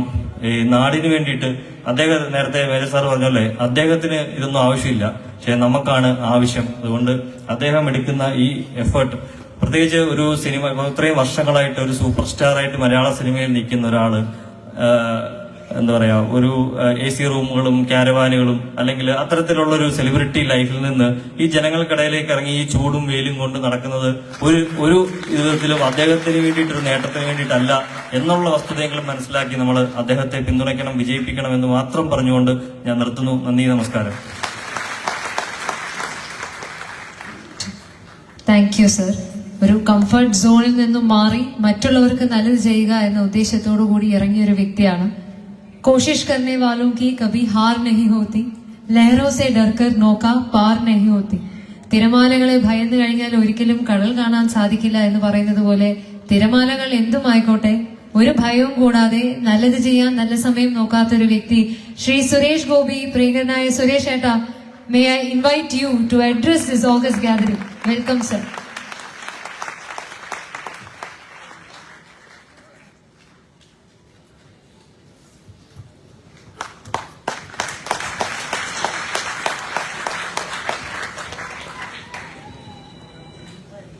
വേദിക്കും ഈ സംഗമത്തിനും എൻ്റെ സ്നേഹ നമസ്കാരം. ഞാൻ അധികം സംസാരിക്കാൻ സത്യത്തിൽ ഈ വേദിയിൽ നിന്ന് വിക്ഷേപിച്ച എനിക്ക് നേരെയുള്ള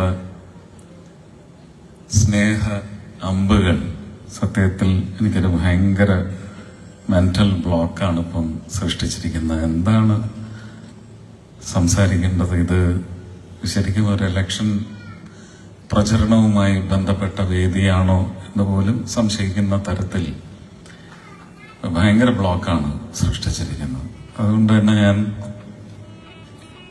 എനിക്കറിയാം ഇത് friends of Suresh Gopi, SG coffee times, SG for parliament തുടങ്ങിയ എൻ്റെ യഥാർത്ഥ സത്യവും സ്വത്വവും മനസ്സിലാക്കിയ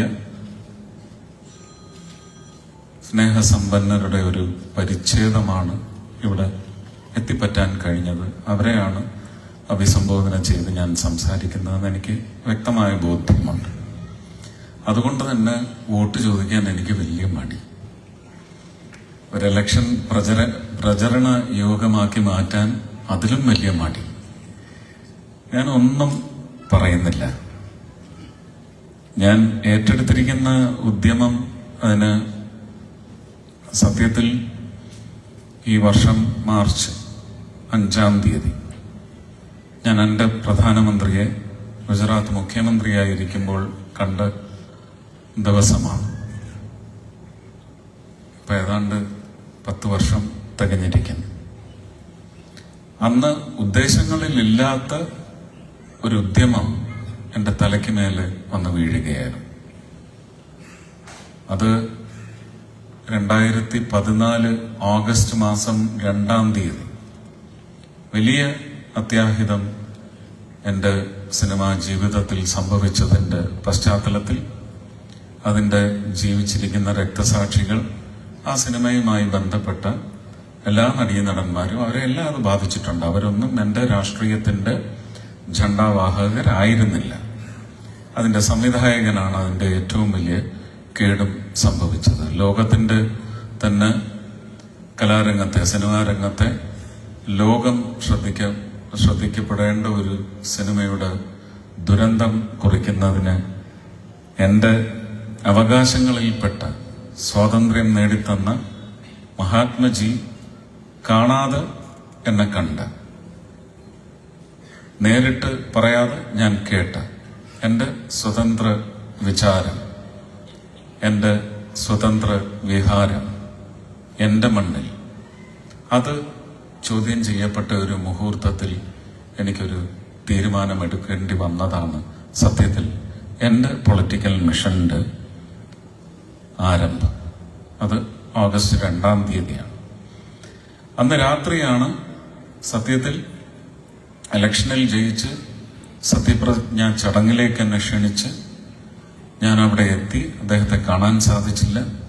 അതിനുശേഷം അദ്ദേഹത്തിന്റെ എമിസറീസിനെ വിട്ട് എന്താണ് അടുത്ത നീക്കം എന്നുള്ളത് ചോദിച്ചപ്പോഴൊക്കെ I will be far away from politics, I have no political intent എന്ന് മാത്രമാണ് അദ്ദേഹത്തോട് അന്ന് പറഞ്ഞുകൊണ്ടേയിരുന്നത്. പക്ഷേ ഈ അത്യാഹിതം എന്ന് പറയുന്നത് ഒരു ദുരന്തം വിതയ്ക്കലായിട്ട് എന്റെ പടിവാതിക്കലെത്തിയപ്പോൾ എനിക്ക് അന്ന് തീരുമാനിക്കേണ്ടി വന്നു.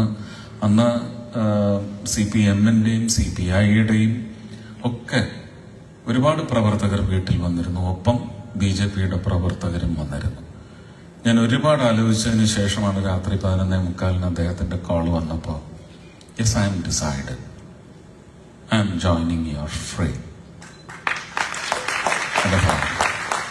അപ്പൊ ഈ ഓഗസ്റ്റ് 2, 2014 എന്ന് പറയുന്ന എന്റെ ജീവിതത്തില് ഞാൻ ഉദ്ദേശിക്കാത്ത ഒരു മിഷനിലേക്ക് കടക്കുന്നതിന്റെ വാർഷികം കൂടി കുറിക്കുന്ന ദിനമാണ്. അത് ഈ വർഷം ഓഗസ്റ്റ് 2-ാം തീയതി 10 വർഷം തികയും.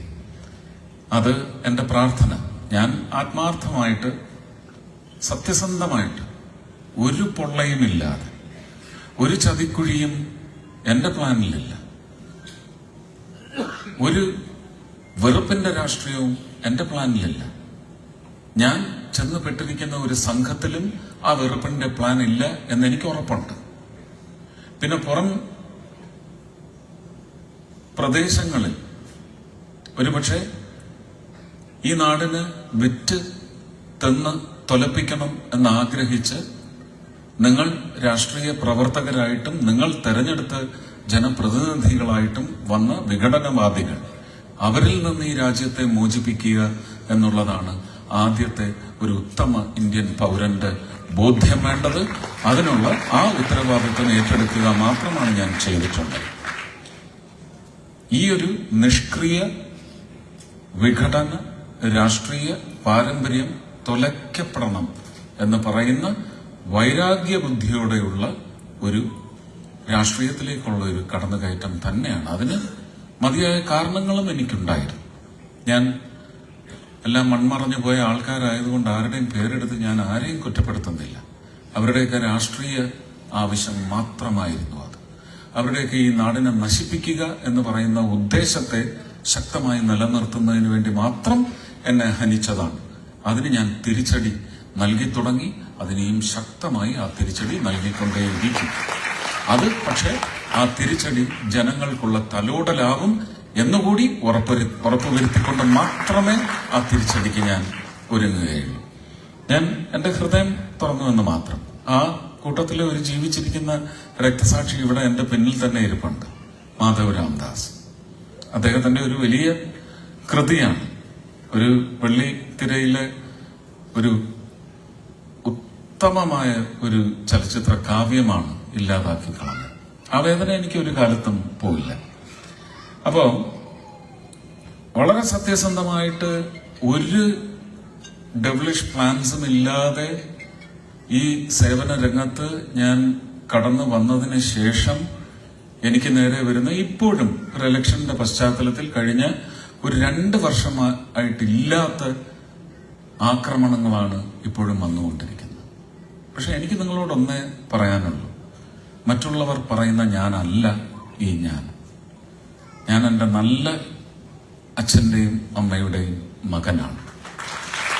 ഞാൻ എന്റെ വളരെ നല്ല ഭാര്യയുടെ കാമുകനാണ്, ഭർത്താവാണ്. അവൾ എനിക്ക് തന്ന മക്കളുടെ സത്യസന്ധനായ അച്ഛനുമാണ്. ഞാൻ ആ പ്രായത്തിലുള്ള കുഞ്ഞുങ്ങളെല്ലാം എനിക്ക് എന്റെ മക്കളായിട്ട് മാത്രമേ കാണാൻ പറ്റൂ. പിന്നെ എന്റെ മതപരമായ വിചാരങ്ങളെ സംബന്ധിച്ച് ഞാൻ ഇത്രേ കരുതിയിട്ടുള്ളൂ. എനിക്ക് എന്റെ അച്ഛനെയും അമ്മയും എത്രയും അധികം മനോഹരമായിട്ട് സ്നേഹിക്കാൻ കഴിയുന്നുവോ ആ സ്നേഹം ഞാൻ പ്രകടമാക്കണം, അത് വിളംബരമാക്കണം.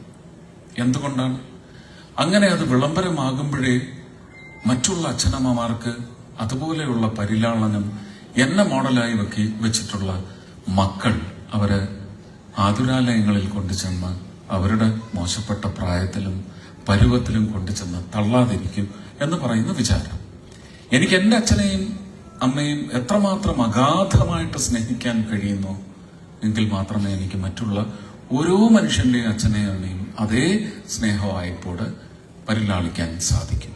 എന്ന് പറഞ്ഞതുപോലെ ആ അച്ഛന്റെ അമ്മയുടെയും സ്ഥാനത്ത് നിങ്ങൾക്ക് എന്റെ മതവും പിന്നെ എന്റെ മതത്തെ ഞാൻ അമിതമായി സ്നേഹിക്കുകയും പ്രണയിക്കുകയും ചെയ്യുന്നതിന്റെ പശ്ചാത്തലത്തിൽ മറ്റെല്ലാ മതങ്ങളോടുമുള്ള എന്റെ അതേ ആഴത്തിലുള്ള അതേ soulful love for any religion എന്ന് പറയുന്നത് ഒരാൾക്കും ചോദ്യം ചെയ്യാനുള്ള അധികാരം ഞാൻ വിട്ടുകൊടുക്കില്ല. അത് ചോദ്യം ചെയ്യുന്നവർ, ബാക്കി ഞാൻ പറയുന്നില്ല, അവരതിന്റെ ശിക്ഷ അനുഭവിക്കുന്നത് നിങ്ങൾ കാണും. 77 മുതൽ ഞാൻ പ്രീ ഡിഗ്രിക്ക് പഠിക്കുന്ന കാലം തൊട്ട് കൊല്ലത്ത് വളരെ പേരുകേട്ട അബ്ദുൽ ഖാദർ ആൻഡ് സൺസ് എന്ന് പറയുന്ന ഒരു മുസ്ലിം കുടുംബം, അതിൽ സുലൈമാൻ മാമൻ എന്ന് പറയുന്ന ഞങ്ങളുടെ കുടുംബാംഗത്തെ പോലെയുള്ള സുലൈമാൻ മാമന്റെ മക്കള് എന്നെക്കാൾ മൂത്തതാണെങ്കിലും അവരെന്റെ അടുത്ത സുഹൃത്തുക്കളാണ്. അതിലെ മൂത്ത മകൻ നജുമുദ്ദീൻ എന്റെ ഗോഡ് ഫാദറുമാണ്. എന്റെ സിനിമയിലേക്കുള്ള വരവിനെ അച്ഛൻ തടുത്ത് എന്നെ എന്റെ വീടിനടുത്തുള്ള ക്ഷേത്രത്തിൽ ഉത്സവം നടക്കുന്ന രാത്രിയിൽ സിനിമയ്ക്കേ ഞാൻ പോകൂ എന്ന് പറഞ്ഞതിന്റെ പശ്ചാത്തലത്തിൽ എന്നെ ഇട്ട് ചവിട്ടിക്കൂട്ടിയ രാത്രിയിൽ വന്ന് വീട്ടിൽ നിന്ന് വിളിച്ചിറങ്ങി കൊണ്ടുപോകുന്നത് ഈ നജുമുദ്ദീനാണ്. 76 മുതൽ അവരുമായിട്ടുള്ള വളരെ അടുത്ത അസോസിയേഷനുണ്ട്. കാരണം ഞാൻ കോളേജിലായി ഫസ്റ്റ് പ്രീ ഡിഗ്രി കഴിഞ്ഞപ്പോഴേക്കും എനിക്കൊരു അധിക സ്വാതന്ത്ര്യം കിട്ടി. SFIയുടെ ഒരു മെമ്പറുമായിരുന്നു. അപ്പൊ ആ ഒരു ധൈര്യവും കാര്യങ്ങളും എന്റേതായ ഫ്രണ്ട്ഷിപ്പ് സർക്കിൾ ഞാൻ തേടാൻ തുടങ്ങിയപ്പോൾ ഞാൻ ചെന്ന് പെട്ടതും എന്റെ അച്ഛന്റെ സുഹൃത്തിന്റെ മക്കളുടെ വലയത്തിലാണ്. അപ്പൊ ഏതാണ്ട് 77-78 കാലഘട്ടം മുതൽ നോമ്പ് നോക്കുന്ന ആളാണ് ഞാൻ. എനിക്ക് ബിസ്മി ചൊല്ലി തന്നെ നോമ്പ് തുറക്കാനും അറിയാം. ഒരു സലാം പറഞ്ഞാൽ തിരിച്ച് അലൈക്കും സലാം അല്ലെങ്കിൽ സലാം എന്ന് പറഞ്ഞ് അവസാനിപ്പിക്കുന്ന ആളല്ല ഞാൻ. അതിന് ഫുൾ ടെക്സ്റ്റ് പറഞ്ഞ് ഞാൻ അവസാനിപ്പിക്കും. അപ്പോ പടച്ചോൻ തന്ന അരിമണി പാഴാക്കരുത് എന്ന് പറയുന്നത് ജീവിതത്തിൽ തത്വം ആക്കിയിരിക്കുന്ന വ്യക്തിയാണ്. അതെന്റെ അച്ഛനെയും ഞാൻ കണ്ടുപഠിച്ചിട്ടുണ്ട്, എന്റെ മക്കൾ എന്നെയും കണ്ടുപഠിച്ചിരിക്കുന്നു. എല്ലാവരും കഴിക്കുന്ന പാത്രം വിരൽ വെച്ച് വടിച്ച് വിരലുകൾ മുഴുവൻ ഈമ്പി വൃത്തിയാക്കി, അങ്ങനെ ഒരു പാരമ്പര്യം തന്നെയാണ്. അതൊക്കെ വളരെ മ്ലേച്ഛകരമായ രീതിയിൽ പ്രതിരോധിക്കാനോ ഉദ്ദേശിച്ചിട്ടില്ല, പ്രതികരിക്കാനോ ഉദ്ദേശിച്ചിട്ടില്ല. രാഷ്ട്രീയത്തിന്റെ പേരിൽ ഇങ്ങനെയുമോ? അതെന്ത് രാഷ്ട്രീയമാണ് എന്ന് നിങ്ങൾ ചിന്തിക്കണം. മാതാവിന് കൊടുത്ത കിരീടം എന്റെ ത്രാണിക്കനുസരിച്ചാണ് ഞാൻ ചെയ്തത്. നമ്മൾ നേർച്ച നേരുന്ന അങ്ങനെയാണ് അല്ലേ? താമര മൊട്ട് വെച്ച് തുലാഭാരം നടത്തുന്നവരുണ്ട്. തങ്കം വെച്ച് ആരെങ്കിലും ചെയ്തിട്ടുണ്ടെന്ന് എനിക്ക് തോന്നുന്നില്ല. കൊടിമരം എങ്ങനെയാണ് നിർമ്മിക്കുന്നത്? ക്ഷേത്രത്തിലെ വലിപ്പം കൂടിയ ഉപകരണങ്ങളൊക്കെ സ്വർണത്തിൽ നിർമ്മിക്കുന്നത് എങ്ങനെയാണ്? അതുപോലെ തന്നെയാണ് കിരീടവും നിർമ്മിച്ചിട്ടുള്ളത്. ഇതിനൊരു സോഷ്യൽ ഓഡിറ്റിന് എവിടെയാണ് പോസിബിലിറ്റി ഉള്ളത്? ഞാൻ ഗവൺമെന്റ് എക്സ്ചക്കറിൽ നിന്നുള്ള പണമെടുത്തല്ല അത് ചെയ്തിരിക്കുന്നത്. ഞാൻ എന്റെ MP ഫണ്ടിൽ നിന്ന് എടുത്തല്ല അത് ചെയ്തിരിക്കുന്നത്. ഞാൻ ജനങ്ങളുടെ അടുത്ത് നിന്ന് ഒരു നയാ പൈസ പിരിവ് നേടിയല്ല ഞാനത് ചെയ്തിരിക്കുന്നത്. വളരെ വിചിത്രമാണ് ഇതിന്റെ ഒരു കോണ്ടെക്സ്റ്റ് അവർ മിസ്കൂട്ട് ചെയ്യുന്നത്. ഞാൻ കഴിഞ്ഞ ഒക്ടോബർ മാസത്തിൽ ആ പള്ളിയിൽ പോയപ്പോ അവിടെ ഒരു കിരീടം കണ്ടു. അച്ഛൻ ഇതിനേക്കാൾ മെനയായിട്ട് ഞാൻ ഒരെണ്ണം ചെയ്തു തരട്ടെ, അതിങ്ങനെ ആയിരിക്കും ചെയ്യുന്നതെന്ന് അദ്ദേഹത്തോട് നല്ല വടികൊത്ത ഭാഷയിൽ കൃത്യമായി, അതെന്റെ സ്വഭാവം തന്നെയാണ്, ഞാൻ അങ്ങനെ പറയും, 2-3 പ്രാവശ്യം പറയും. പറഞ്ഞ് അദ്ദേഹം സമ്മതിച്ചതും അദ്ദേഹം അവിടെ വെച്ച് തന്നെ അവിടെ ഉണ്ടായിരുന്ന അംഗങ്ങളോട് അനുവാദം വാങ്ങി എനിക്ക് തന്നു. എങ്കിലും അളവെടുക്കാൻ ആശാരി ചെന്നപ്പോ അനുവദിച്ചില്ല. അപ്പോൾ അച്ഛനാണ് ഇടപെട്ട് അളവെടുപ്പിച്ച് കൃത്യമായി എങ്ങനെയാണ് ചെയ്തതെന്ന് പറഞ്ഞു. അതിനേക്കാൾ മെനയായിട്ട് അത് ചെയ്തു കൊടുത്തിട്ടുണ്ട്. അതെന്റെ മകളുടെ വിവാഹവുമായി ബന്ധപ്പെട്ട് എന്റെ നേർച്ചയായിരുന്നു. അതിനെ എങ്ങനെയൊക്കെയാണ് അവഹേളിച്ചത്? രാഷ്ട്രീയം കൊണ്ട് മാത്രമല്ലേ? രാഷ്ട്രീയം ഒന്നുകൊണ്ട് മാത്രമല്ലേ? അതും എന്റെ രാഷ്ട്രീയം ഒന്നുകൊണ്ട് മാത്രമല്ലേ? ആ രാഷ്ട്രീയം തന്നെയല്ലേ ഇന്ന് ജനങ്ങളുടെ ജീവിതത്തിലേക്ക് 2004 മുതൽ 10 വരെ നടന്ന എല്ലാ തെറ്റുകളും തിരുത്തിക്കൊണ്ട് ഇനി ഒരു തെറ്റ് പോലും ചെയ്യാനുള്ള ഒരു ലൂസ് ഹോളോ ഒരു ലൂപ്പ് ഹോളോ അല്ലെങ്കിൽ ഒരു ലൂസ് സ്പേസോ വിടാതെ ഒരു ഭരണ നൈപുണ്യം ഭാരതത്തെ ലോകത്തിന്റെ നെറുകയിൽ തിലകച്ചാർ തണിയിക്കുമാറ് ഉയർത്തിപ്പിടിച്ചു നിർത്തുന്നത്. ആ രാഷ്ട്രീയത്തെയല്ല ഞാൻ പിന്തുണയ്ക്കുന്നത്. പിന്നെന്തിനാ രാഷ്ട്രീയം വിമർശിക്കപ്പെടണം? അത് ജനപക്ഷ രാഷ്ട്രീയമല്ലേ?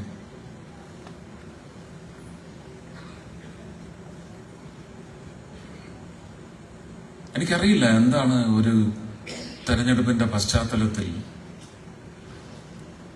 ഒരാളുടെ സ്കാനിങ് വളരെ പേഴ്സണലൈസ് ചെയ്ത് ഒരാളുടെ ഫിസിക്കൽ സ്കാനിങ് നടത്തുമോ? അതിനാണോ ഒരു ഇലക്ഷൻ? അതിനാണോ ഇന്ത്യൻ ജനാധിപത്യം ഒരു വേദി ഒരുക്കുന്നത്? ഞാൻ കണ്ടെത്തിയ ഉത്തരം ഒന്നേ ഉള്ളൂ. ഞാൻ അതുകൊണ്ടാണ് ഇവിടെ വന്ന് മാർച്ച് 4-ാം തീയതി പ്രചരണത്തിന് ഇറങ്ങിയപ്പോൾ ആദ്യത്തെ വിളംബരം നടത്തിയത്. എനിക്കൊരു ആരോപണങ്ങളും ഉന്നയിക്കാനില്ല. ഞാൻ ഡെവലപ്മെന്റ് ഫോക്കസ്ഡ് ആയിട്ടുള്ള പ്രചരണ യോഗങ്ങളിലായിരിക്കും പങ്കെടുക്കുന്നതെന്ന് ആദ്യം പറഞ്ഞത് അതുകൊണ്ടാണ്. ഞാനൊന്ന് ചോദിച്ചോട്ടെ, എന്ത് ഡെവലപ്മെന്റ് പ്രപ്പോസലാണ് എതിർ കക്ഷികൾ നിങ്ങളുടെ മുന്നിൽ വാഗ്ദാനമായിട്ടല്ല അവരുടെ സ്വപ്നമായിട്ടെങ്കിലും അവതരിപ്പിച്ചിട്ടുണ്ടോ? സമാധാനം നിലനിർത്തുമെന്നാ പറഞ്ഞ.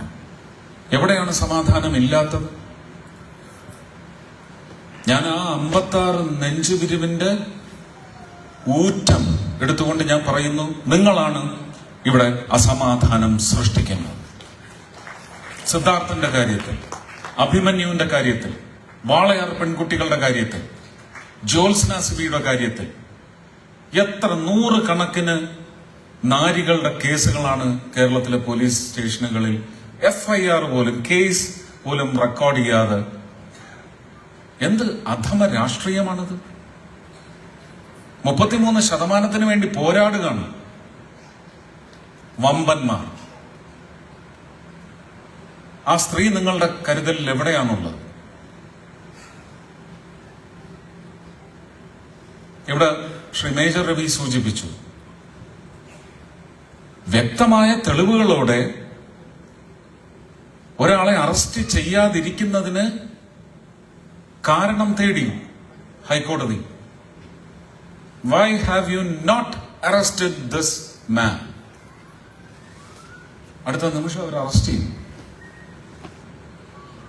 അതിന് നിങ്ങളുടെ മുമ്പിൽ ഒരു രാഷ്ട്രീയ തെരഞ്ഞെടുപ്പിന്റെ പശ്ചാത്തലത്തിൽ നിങ്ങളുടെ ചിന്തകള് വഴിതെറ്റിക്കാൻ വേണ്ടി ഒരു എലമെന്റായിട്ട് എല്ലാ കക്ഷികളും എതിർ കക്ഷികളും ഉപയോഗിക്കുന്നുണ്ടെങ്കിൽ മനസ്സിലാക്കിക്കോളൂ, അവരെല്ലാം ഈ നാട് കട്ടുമുടിക്കാൻ വേണ്ടി തയ്യാറെടുത്ത് വന്നിരിക്കുന്നവർ മാത്രം. അവരുടെ ഉദ്ദേശം വ്യക്തമായി കഴിഞ്ഞു. എനിക്ക് നിങ്ങളോട് ഇത്രയും അഭ്യർത്ഥിക്കാനുണ്ട്. എന്തൊക്കെ ഉപരിതലമായ വിഷയങ്ങൾ കൊണ്ടുവന്നാലും നമുക്കിതെല്ലാം കൗണ്ടർ ചെയ്യാനായിട്ടുള്ള ഓരോ മെറ്റീരിയൽസ് നമ്മുടെ അടുത്തുണ്ട്. അതുപോലും ഞാൻ പറഞ്ഞിട്ടില്ല. 7.5% പലിശയ്ക്ക് പാവങ്ങൾക്ക് പണം കിട്ടിക്കൊണ്ടിരിക്കുന്ന ഒരു സംവിധാനം തൊലപ്പിച്ചത് ആരാണ് എന്ന് നിങ്ങൾ അന്വേഷിക്കണം. ആ ആളെ തോൽപ്പിച്ചിരിക്കണം. ചെയ്യുമോ? 32% വരെ വസൂലാക്കുന്ന ചില സംവിധാനങ്ങൾക്ക് ഒരു ഡീല് സെറ്റ് ചെയ്ത് നടപ്പിലാക്കി കൊടുത്ത തസ്കറിനെ നിങ്ങൾ തോൽപ്പിക്കുമോ?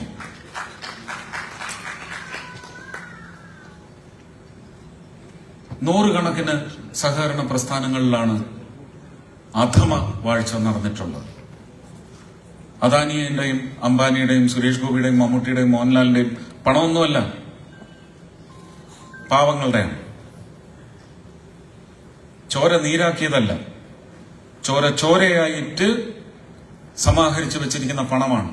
കൊച്ചുമക്കളുടെ വിവാഹത്തിന് വരെ കൊടുക്കാൻ സ്വപ്നം കാണുന്ന ഒരു വിഭാഗം അധസ്ഥിതരുടെ പണമാണ്. ആ വർഗത്തെ നിങ്ങൾ ഉന്മൂലനം ചെയ്യുമോ ജനാധിപത്യ സംവിധാനത്തിൽ നിന്ന്? അതാണ് നിങ്ങൾ 2024 ലോക്സഭാ തെരഞ്ഞെടുപ്പിൽ ഒരു പാഠമായിട്ട് അവരെ പഠിപ്പിക്കേണ്ടത്. അത് ചോദ്യം ചെയ്യാൻ ഇവിടുത്തെ ശക്തമായ പ്രതിപക്ഷം എന്ന് പറയുന്ന എല്ലാവരുടെയും അവകാശ സ്ഥാപനങ്ങൾ ഇത് ഞങ്ങളുടെ തന്തയുടെ വകയാണെന്ന് പറഞ്ഞ് കയറുന്ന ഒരു പ്രതിപക്ഷം ഇവിടെയുണ്ട്. അവരെ നിങ്ങൾ വാഴിക്കുമോ? അവരെ നിങ്ങൾ എന്തിനു വാഴിക്കണം? എന്തായാലും ഈ 2 കാറ്റഗറിയിലും എന്റെ രാഷ്ട്രീയ കക്ഷിക്ക് കേരളത്തിൽ ഉൾപ്പെടാൻ ഭാഗ്യം ഇതുവരെ ഉണ്ടായിട്ടില്ല. അത് നിങ്ങൾ തന്നെ ശ്രദ്ധിച്ചു തന്ന ഭാഗ്യമാണ്.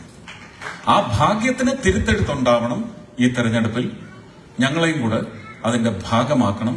ഞങ്ങൾ അവർക്കുള്ള തിരുത്തൽ ശക്തിയായി മാറും എന്നതിൽ യാതൊരു സംശയവും വേണ്ട. ഉറപ്പുള്ള വാഗ്ദാനമാണ്.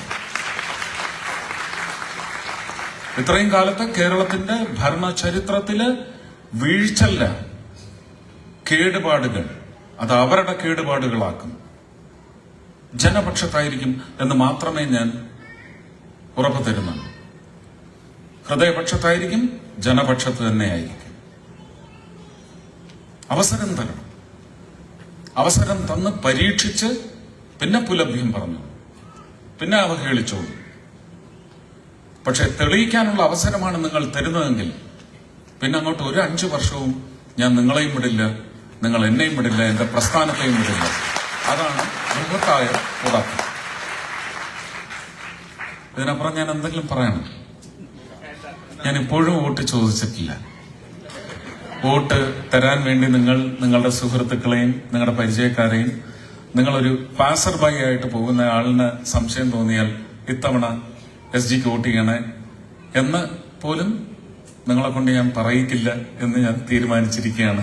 പക്ഷെ അത് thank you, that is what I want. കാരണം ഞാനിതൊരു എപൊളിറ്റിക്കൽ സംഗമമായിട്ടാണ് ഞാൻ കാണുന്നത്, രാഷ്ട്രീയം തീരെ ഇല്ലാത്ത. അതുകൊണ്ട് തന്നെയാണ് എനിക്ക് ഹൃദയത്തിനേറ്റ വേദന. എൻ്റെ കുടുംബത്തിൽ കഴിഞ്ഞ 2 ദിവസമായിട്ട് അവർക്കെല്ലാം ഉണ്ടായിട്ടുള്ള ഒരു ഹൃദയവേദന ഞാനിവിടെ പങ്കുവച്ചതാണ്. ഇത്തവണ എൻ്റെ ഭാര്യയും മക്കളും ഇലക്ഷൻ പ്രചരണത്തിന് വരില്ല. എൻ്റെ സിനിമാ രംഗത്ത് ഞാൻ എല്ലാവരോടും, ശരത് കുമാർ സാറ് പോലും അദ്ദേഹത്തിന്റെ ഒരു പടം ഇറങ്ങാനുണ്ട്, വരരുത് എന്നാണ് ഞാൻ പറഞ്ഞിരിക്കുന്നത്. നിങ്ങൾക്ക് എൻ്റെ ഒരു ധ്വനി മനസ്സിലായി കാണുമല്ലോ. അപ്പൊ അതിനൊക്കെ സ്വാതന്ത്ര്യമുള്ള ഒരു രാജ്യമായി മാറട്ടെ കേരളം.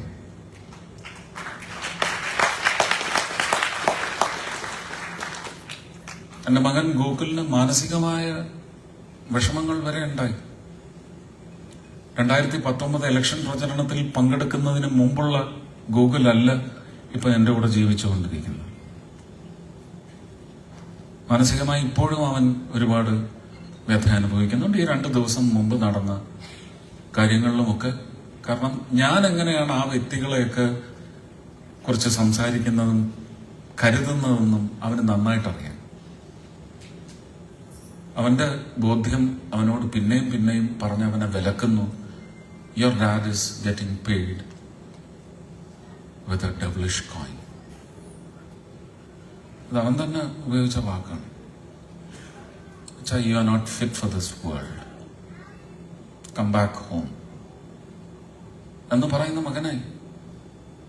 മോദിയുടെ ഭ്രാന്തൻ ആരാധകനാണ്. അവൻ ഡേറ്റ മാത്രമാണ് നോക്കുന്നത്. Not at the political party or politics. No, എന്റെയും അതെ. He's a socialist at heart. പക്ഷെ ആ സോഷ്യലിസ്റ്റിന്റെ ഹൃദയം വെച്ചുകൊണ്ട് അവൻ നരേന്ദ്രമോദിയിൽ ഏറ്റവും വലിയ സോഷ്യലിസ്റ്റിനെ കാണുന്നു എന്നുള്ളതാണ് ഏറ്റവും വലിയ വൈചിത്ര്യമെന്ന് മറ്റുള്ളവർ പറഞ്ഞേക്കാം. പക്ഷെ അതാണ് ഈ രാജ്യത്തിന് ആവശ്യം. നല്ല മനുഷ്യൻ ആയതുകൊണ്ടും കാര്യമില്ല. നല്ല മനുഷ്യനാവുന്നത് നിങ്ങൾക്ക് മാത്രം നല്ലതാണ്. മറ്റുള്ളവരിലേക്ക് ആ നല്ലത് എത്ര ഘനത്തിലെത്തുന്നു അത് എനിക്ക് തോന്നുന്നില്ല. ഞാനൊരു ചെറിയ, എന്റെ പ്രസംഗം ഒരുപാട് നീണ്ടു പോകുന്നില്ല എന്ന് വിചാരിക്കുന്നു. ഉണ്ടോ? 2014 മാർച്ച് 5 ഞാൻ അദ്ദേഹത്തെ കാണുമ്പോൾ ഏതാണ്ട് 2 മണിക്കൂർ 27 മിനിറ്റാണ് ഞങ്ങൾ ഇരുന്ന് സംസാരിക്കുന്നത്. അദ്ദേഹത്തിന്റെ ചീഫ് മിനിസ്റ്ററുടെ ക്യാബിനിൽ ഇരുന്നിട്ടാണ്. എന്റെ കൂടെ അന്ന് കൊച്ചിയിലെ BJPയുടെ രാജഗോപാൽ, മുത്തു എന്ന് വിളിക്കുന്ന രാജഗോപാൽ, ഇരിഞ്ഞാലക്കുടക്കാരൻ ഡോക്ടർ ജയചന്ദ്രൻ, പിന്നെ കൈലാസ്നാഥൻ സാർ, അദ്ദേഹത്തിന്റെ PS, ഇവരൊക്കെ ഉണ്ട്. വേറെ 2-3 പേരുണ്ട്, വീഡിയോഗ്രാഫേഴ്സ് ഉണ്ട്, ഫോട്ടോഗ്രാഫേഴ്സ് ഉണ്ട്. അവരിങ്ങനെ റാൻഡം ക്ലിക്സ് എടുത്തുകൊണ്ടിരിക്കുകയാണ്, ഷോർട്സും എടുത്തുകൊണ്ടേയിരിക്കുകയാണ്. ഞാൻ അദ്ദേഹത്തോട് 2014 മാർച്ച് 5 UPയിലെ പല ഗ്രാമങ്ങളിലെ ഒരു സിറ്റുവേഷൻ പറഞ്ഞു. 7 ദിവസം അനുഷ്ഠിക്കുന്ന സ്ത്രീകളുടെ വിഷമത, ആ 7 ദിവസത്തിന്റെ ആഘാതം കൂടിയ ആൾക്കാർക്കുള്ള അധിക വേദന, അത് തരണം ചെയ്ത് ആ 7 ദിവസം ഒന്ന് തരണം ചെയ്ത് വരുന്നതിന് അവരനുഭവിക്കേണ്ടി വരുന്ന യാതന. അവര് ട്യൂബ് ലൈറ്റുകളെല്ലാം പ്രാകുന്ന സമയമാണത്. രാത്രി 10 മണിക്ക് ശേഷം എല്ലാ ലൈറ്റും അണഞ്ഞതിന് ശേഷമാണ് അവരൊരു പാടത്തേക്ക് ഇറങ്ങി ചെന്നിരുന്ന് അവിടെയുള്ള ഒരു പ്രത്യേക ക്വാളിറ്റിയുള്ള ഒരു ചെളി കുഴച്ച് അതാണ് അവരുടെ പാഡായിട്ട് അവർ ഉപയോഗിച്ചിരുന്നത്. ഇതിനെ സംബന്ധിച്ച് വ്യക്തമായ ഡേറ്റ, എത്ര 1000 സ്ത്രീകൾ എന്ന് പറയുന്ന ഒരു ഡേറ്റ പ്രസന്റേഷൻ ഞാൻ വിഴിഞ്ഞം അടക്കമുള്ള പദ്ധതികൾ, അതുപോലെ തന്നെ straightening of railway lines in Kerala and also relocation of some railway stations like Kollam, Thrissur, കൊച്ചിയിലെ 2-3 വെല്ലിംഗ്ടൺ അടക്കമുള്ള സ്റ്റേഷൻസ് എന്തുകൊണ്ട് സിറ്റി ആവാസ വ്യവസ്ഥിതിയെ ചോദ്യം ചെയ്യാത്ത രീതിയിൽ ദൂരേക്ക് പോകണം, ഇങ്ങനെയുള്ള ഒരു 17 പോയിന്റ് പ്രോഗ്രാമാണ് ഞാൻ അവിടെ എന്റെ ഒരു ഇൻഡിവിജ്വൽ സെൽഫ് ഇരുന്ന് എന്റെ പേഴ്സണൽ അണ്ടർസ്റ്റാൻഡിങ്ങിൽ നിന്ന് മനസ്സിലാക്കിയത് ഞാൻ അദ്ദേഹവുമായിട്ട് പങ്കുവച്ചത്. അതിൽ ഇത് ഒന്നായിരുന്നു. സത്യം പറഞ്ഞാൽ സ്വച്ഛ് ഭാരത് എന്ന് പറയുന്ന ചിന്താഗതി ജനിക്കുന്നത് അദ്ദേഹത്തിന് അവിടെ നിന്നാണ്. ഒരു സോഷ്യലിസ്റ്റ് ഹാർട്ടുള്ളതിനാണ്. ഇത് തള്ളാണെന്ന് ഈ തള്ള് സംസ്ഥാനത്തിന്, ഇവിടുത്തെ വിഘടനവാദികൾക്ക് പറയാനേ ഒക്കത്തില്ല. കാരണം ഇതിന് തെളിവുണ്ട്. ഞാൻ അദ്ദേഹത്തെ കണ്ടുവന്ന് ഉടനെ കേരള ശബ്ദത്തിലും നാനയില് എഡിറ്റോറിയൽ പേജിൽ പ്രസിദ്ധീകരിച്ച ഒരു ആർട്ടിക്കിൾ ഉണ്ട്.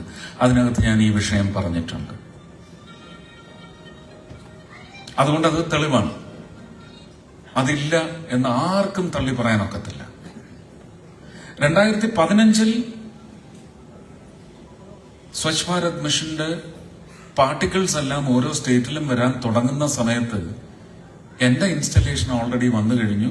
ഇവിടെ പോങ്ങിൻചോട് എന്ന് പറയുന്ന ഭൂതത്താൻ കെട്ടിൽ നിന്ന് നമ്മുടെ ഇടമലയാർ സ്പില്ലിൻ കുറച്ച് ഉള്ളോട്ട് 2 മണിക്കൂർ അകത്തോട്ട് ആനക്കാട്ടിലൂടെ പോണം. 4 വീൽ ഡ്രൈവാണ്. ഈറ ഇങ്ങനെ വകഞ്ഞ് മാറ്റി വണ്ടി പൊയ്ക്കൊണ്ടിരിക്കുന്ന ആനക്കൂട്ടം ഉണ്ടെങ്കിൽ ആനക്കൂട്ടം ഉണ്ടാവും, നേരിട്ടുണ്ട്. അത്രയും ദൂരത്തേക്ക് ഉമാപ്രേമൻ എന്ന് പറയുന്ന കുന്നംകുളംകാരി അവിടെ ചെന്ന് നിന്ന് ചെറിയ ട്രക്ക് ലോഡ്സ് ആയിട്ട് ബ്രിക്സും സിമെന്റും മണ്ണും എല്ലാം കൊണ്ടുപോയി 35 ടോയ്ലറ്റ് ചെയ്തതാണ് ആദ്യത്തെ, കേരളത്തിലെ അല്ല ഇന്ത്യയിലെ ആദ്യത്തെ സ്വച്ഛ് ഭാരത് ഇൻസ്റ്റലേഷൻ. അത് ഞാൻ സിനിമാ നടൻ മാത്രമാണ്. 13,80,000 രൂപയാണെന്ന് അതിന് കോസ്റ്റ് ആവുന്നത്. അത്ര ആവത്തില്ല, പക്ഷെ ഈ ദൂരം കൊണ്ടു ചെല്ലുന്നത് സത്യം പറഞ്ഞാൽ അവിടെ ഇട്ട് നിർമ്മിക്കുന്നതിന് തുല്യമായി കോസ്റ്റ്. എനിക്കത് അഭിമാനമാണ്. ഡീസലിന്റെയും പെട്രോളിന്റെയും ഒക്കെ വിലയെ സംബന്ധിച്ച് ഇപ്പൊ അത് വന്നു തുടങ്ങി. ഞാൻ 2 വർഷമായിട്ട് ഈ SG കോഫി ടൈംസ് പരിപാടിയിൽ വരെ പറഞ്ഞു. അത് പറഞ്ഞാൽ മനസ്സിലാവാത്ത താഴെത്തട്ട് ജനതയോടാണ് എനിക്കത് പറയേണ്ടി വന്നത്. 4 വരി പാത എങ്ങനെ ഉണ്ടാവുന്നു? ഇന്ദിരാഗാന്ധി കൊണ്ടുവന്നില്ല, രാജീവ് ഗാന്ധി കൊണ്ടുവന്നില്ല, നരസിംഹറാവു കൊണ്ടുവന്നില്ല, മൻമോഹൻ സിംഗ് കൊണ്ടുവന്നില്ല, വാജ്പേയി കൊണ്ടുവന്നില്ല. വാജ്പേയി ശ്രമിച്ചു, പക്ഷെ സമ്മതിച്ചില്ല. എക്സ്പ്രസ് ഹൈവേ ഡ്രീം പ്രോജക്റ്റ് ആയിരുന്നു വാജ്പേയിജിയുടെ, അത് കേരളം തൊടാൻ സമ്മതിച്ചില്ല. അതിന് മതിയായ കാരണങ്ങളും ഉണ്ടായിരുന്നു കേട്ടോ. ഞാൻ പരക്കെ ശ്രീ പിണറായി വിജയനെ തള്ളി പറയുകയല്ല, അദ്ദേഹമാണ് അതിന് തടസ്സം നിന്നത്. പക്ഷെ മതിയായ കാരണം അദ്ദേഹത്തിന്റെ കൈവശമുണ്ടായിരുന്നു. പക്ഷെ അത് മീറി ആ കാരണങ്ങൾ എല്ലാം ഒഴിവാക്കിക്കൊണ്ട് 4 വരി പാത വരുന്നുണ്ടെങ്കിൽ നിങ്ങൾ 50 ലിറ്റർ ഡീസലോ പെട്രോളോ ഉപയോഗിച്ച് എത്തേണ്ട ദൂരം ഇനി 10 ലിറ്റർ കൊണ്ട് എത്തുന്ന സൗകര്യത്തിലേക്ക് കൊണ്ടുവന്നെങ്കിൽ നിങ്ങളുടെ പണം അവിടെ റോഡിൽ കിടപ്പുണ്ട്. കേരളത്തിൽ മാത്രമാണ് 100 കോടി 1 കിലോമീറ്റർ റോഡ് ഉണ്ടാക്കുന്നതിന് ചെലവാക്കേണ്ടി വരുന്നത്. തമിഴ്നാട്ടിൽ അത് വെറും 40 ലക്ഷമാണ്. UP അത് വെറും 20 ലക്ഷമാണ്. സ്ഥലത്തിന്റെ ദൗർലഭ്യമല്ല, നമ്മുടെ നാട്ടുകാർ അത്രയും കാശ് വാങ്ങുന്നുണ്ട് സ്ഥലത്തിന്. ചോദിച്ച കാശ് കൊടുത്താണ് സ്ഥലം വാങ്ങുന്നത്. ഇല്ലെങ്കിൽ കേസും വഴക്കും വക്കാണവുമായിട്ട് ഈ പദ്ധതി 25-30 വർഷം കൊല്ലം ബൈപ്പാസ് കിടന്നതുപോലെയും ആലപ്പുഴ ബൈപ്പാസ് കിടന്നതുപോലെയും കിടക്കും.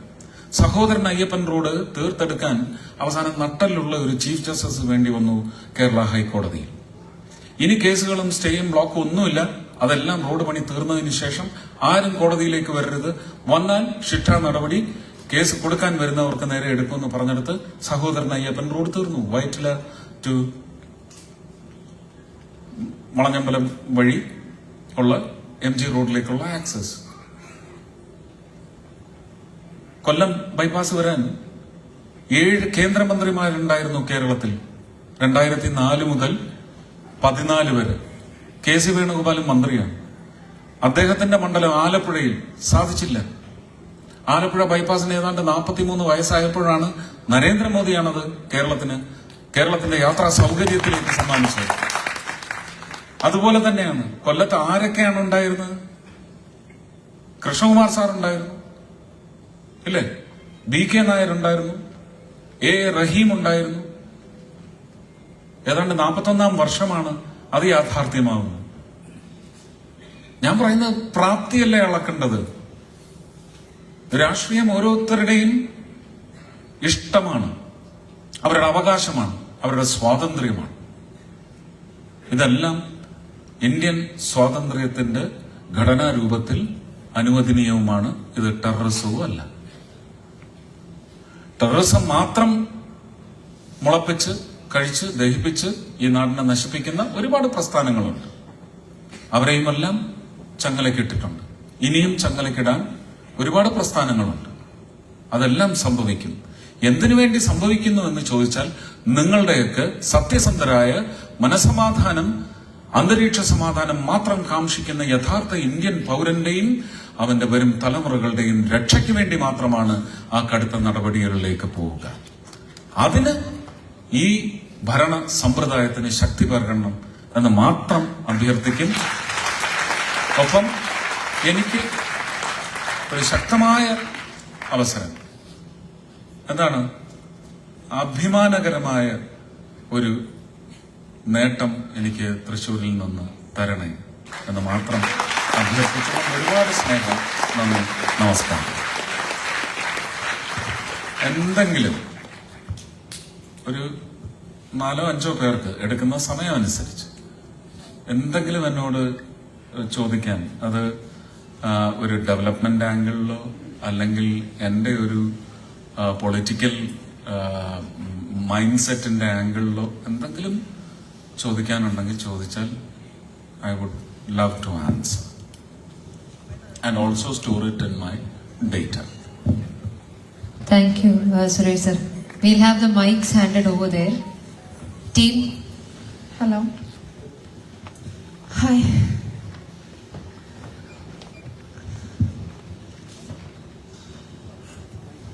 സുരേഷ് സാർ മെഡിക്കലി അഡ്വൈസ്ഡ് ആണ് റെസ്റ്റ് എടുക്കാനായിട്ട്. പക്ഷെ എന്നിട്ട് ഇത്രയും നേരം ബാക്ക് പെയിൻ ഉണ്ടായിട്ടും he was here speaking to you. So hello Suresh sir, എനിക്ക് ചോദിക്കാനുള്ള ചോദ്യത്തിന് ഉത്തരം ഓൾറെഡി പറഞ്ഞു കഴിഞ്ഞു. എന്നാലും ഞാൻ അങ്ങിൽ നിന്ന് കേൾക്കാൻ ആഗ്രഹിക്കുന്ന ഒരു കാര്യമുണ്ട്. എൻ്റെ പേര് മുംതാസ്. അസ്സലാമു അലൈക്കും. വലൈക്കും സലാം റഹ്മത്തുള്ളാഹി വബറകാത്ത്. Thank you sir. കാരണം ഈ കഴിഞ്ഞ PM-ന്റെ മീറ്റിങ്ങിന് അദ്ദേഹത്തിന്റെ പ്രസംഗം നേരിട്ട് കേൾക്കാനായിട്ട് ഒരുപാട് ആഗ്രഹിച്ച ആ വേദിയിലെത്തിയ ആളാണ് ഞാൻ. അദ്ദേഹത്തിന്റെ പ്രസംഗത്തിൽ അദ്ദേഹം വികസന കാര്യങ്ങൾ പറയുന്നതിന്റെ ഇടയിൽ മുത്തലാഖ് നിരോധനത്തിനെ കുറിച്ച് ഒരു വരി പറഞ്ഞിരുന്നു. പ്രശംസ അർഹിക്കേണ്ട, വളരെയധികം ആഘോഷിക്കപ്പെടേണ്ട ആ ഒരു സംഹിത ഒരുപക്ഷെ ഇന്ത്യൻ ചരിത്രത്തിൽ ഒരു ഗവൺമെന്റിനും സാധിക്കാത്ത ചരിത്ര വിജയം. അത് നൽകിയ അദ്ദേഹത്തിന്റെ പ്രസംഗം, അതാ ഒരു മൊമെന്റ് ഞാൻ അറിയാതെ തന്നെ കൈയടിച്ചുപോയി. ഉടനെ എന്റെ പിന്നിലിരുന്ന കുറച്ച് ചേച്ചിമാര് എന്റെ അടുത്ത് വന്ന് ചോദിച്ചു, മോളുടെ പേരെന്താണ്? ഞാൻ പറഞ്ഞു എൻ്റെ പേര് മുംതാസ് എന്നാണ്. മുസ്ലിം നാമധാരി എന്ന് കേൾക്കുമ്പോൾ തന്നെ അവർ ചോദിക്കുന്ന ചോദ്യം, മോളിവിടെ വന്നിരിക്കുന്നതുകൊണ്ട് എന്തെങ്കിലും പ്രശ്നമുണ്ടോ എന്നുള്ളതാണ്. എനിക്ക് വളരെയധികം സന്തോഷമുണ്ട്. കാരണം ഇന്ന് സലാം സുരേഷ് സർ തരുന്നതിലൂടെ എനിക്ക് അവർ ചോദിച്ച ചോദ്യത്തിനുള്ള ഉത്തരമാണ് എനിക്ക് കിട്ടുന്നത്. നന്ദി. എനിക്ക് ചോദ്യം, ഈ കഴിഞ്ഞ ഒരു വർഷമായി തൃശൂർ സ്വദേശി എന്ന നിലയില്, ഒരു വ്യക്തി എന്ന നിലയില് ഞാൻ അഭിമുഖീകരിക്കുന്ന പ്രധാനപ്പെട്ട 3 വിഷയങ്ങൾ: 1 ആരോഗ്യ രംഗം, 2 വിദ്യാഭ്യാസ രംഗം, 3 കുത്തനെ ഉയർന്ന പ്രോപ്പർട്ടി ടാക്സുകൾ പോലെയുള്ള വളരെയധികം അസഹിഷ്ണുത ഉളവാക്കുന്ന നിയമങ്ങൾ.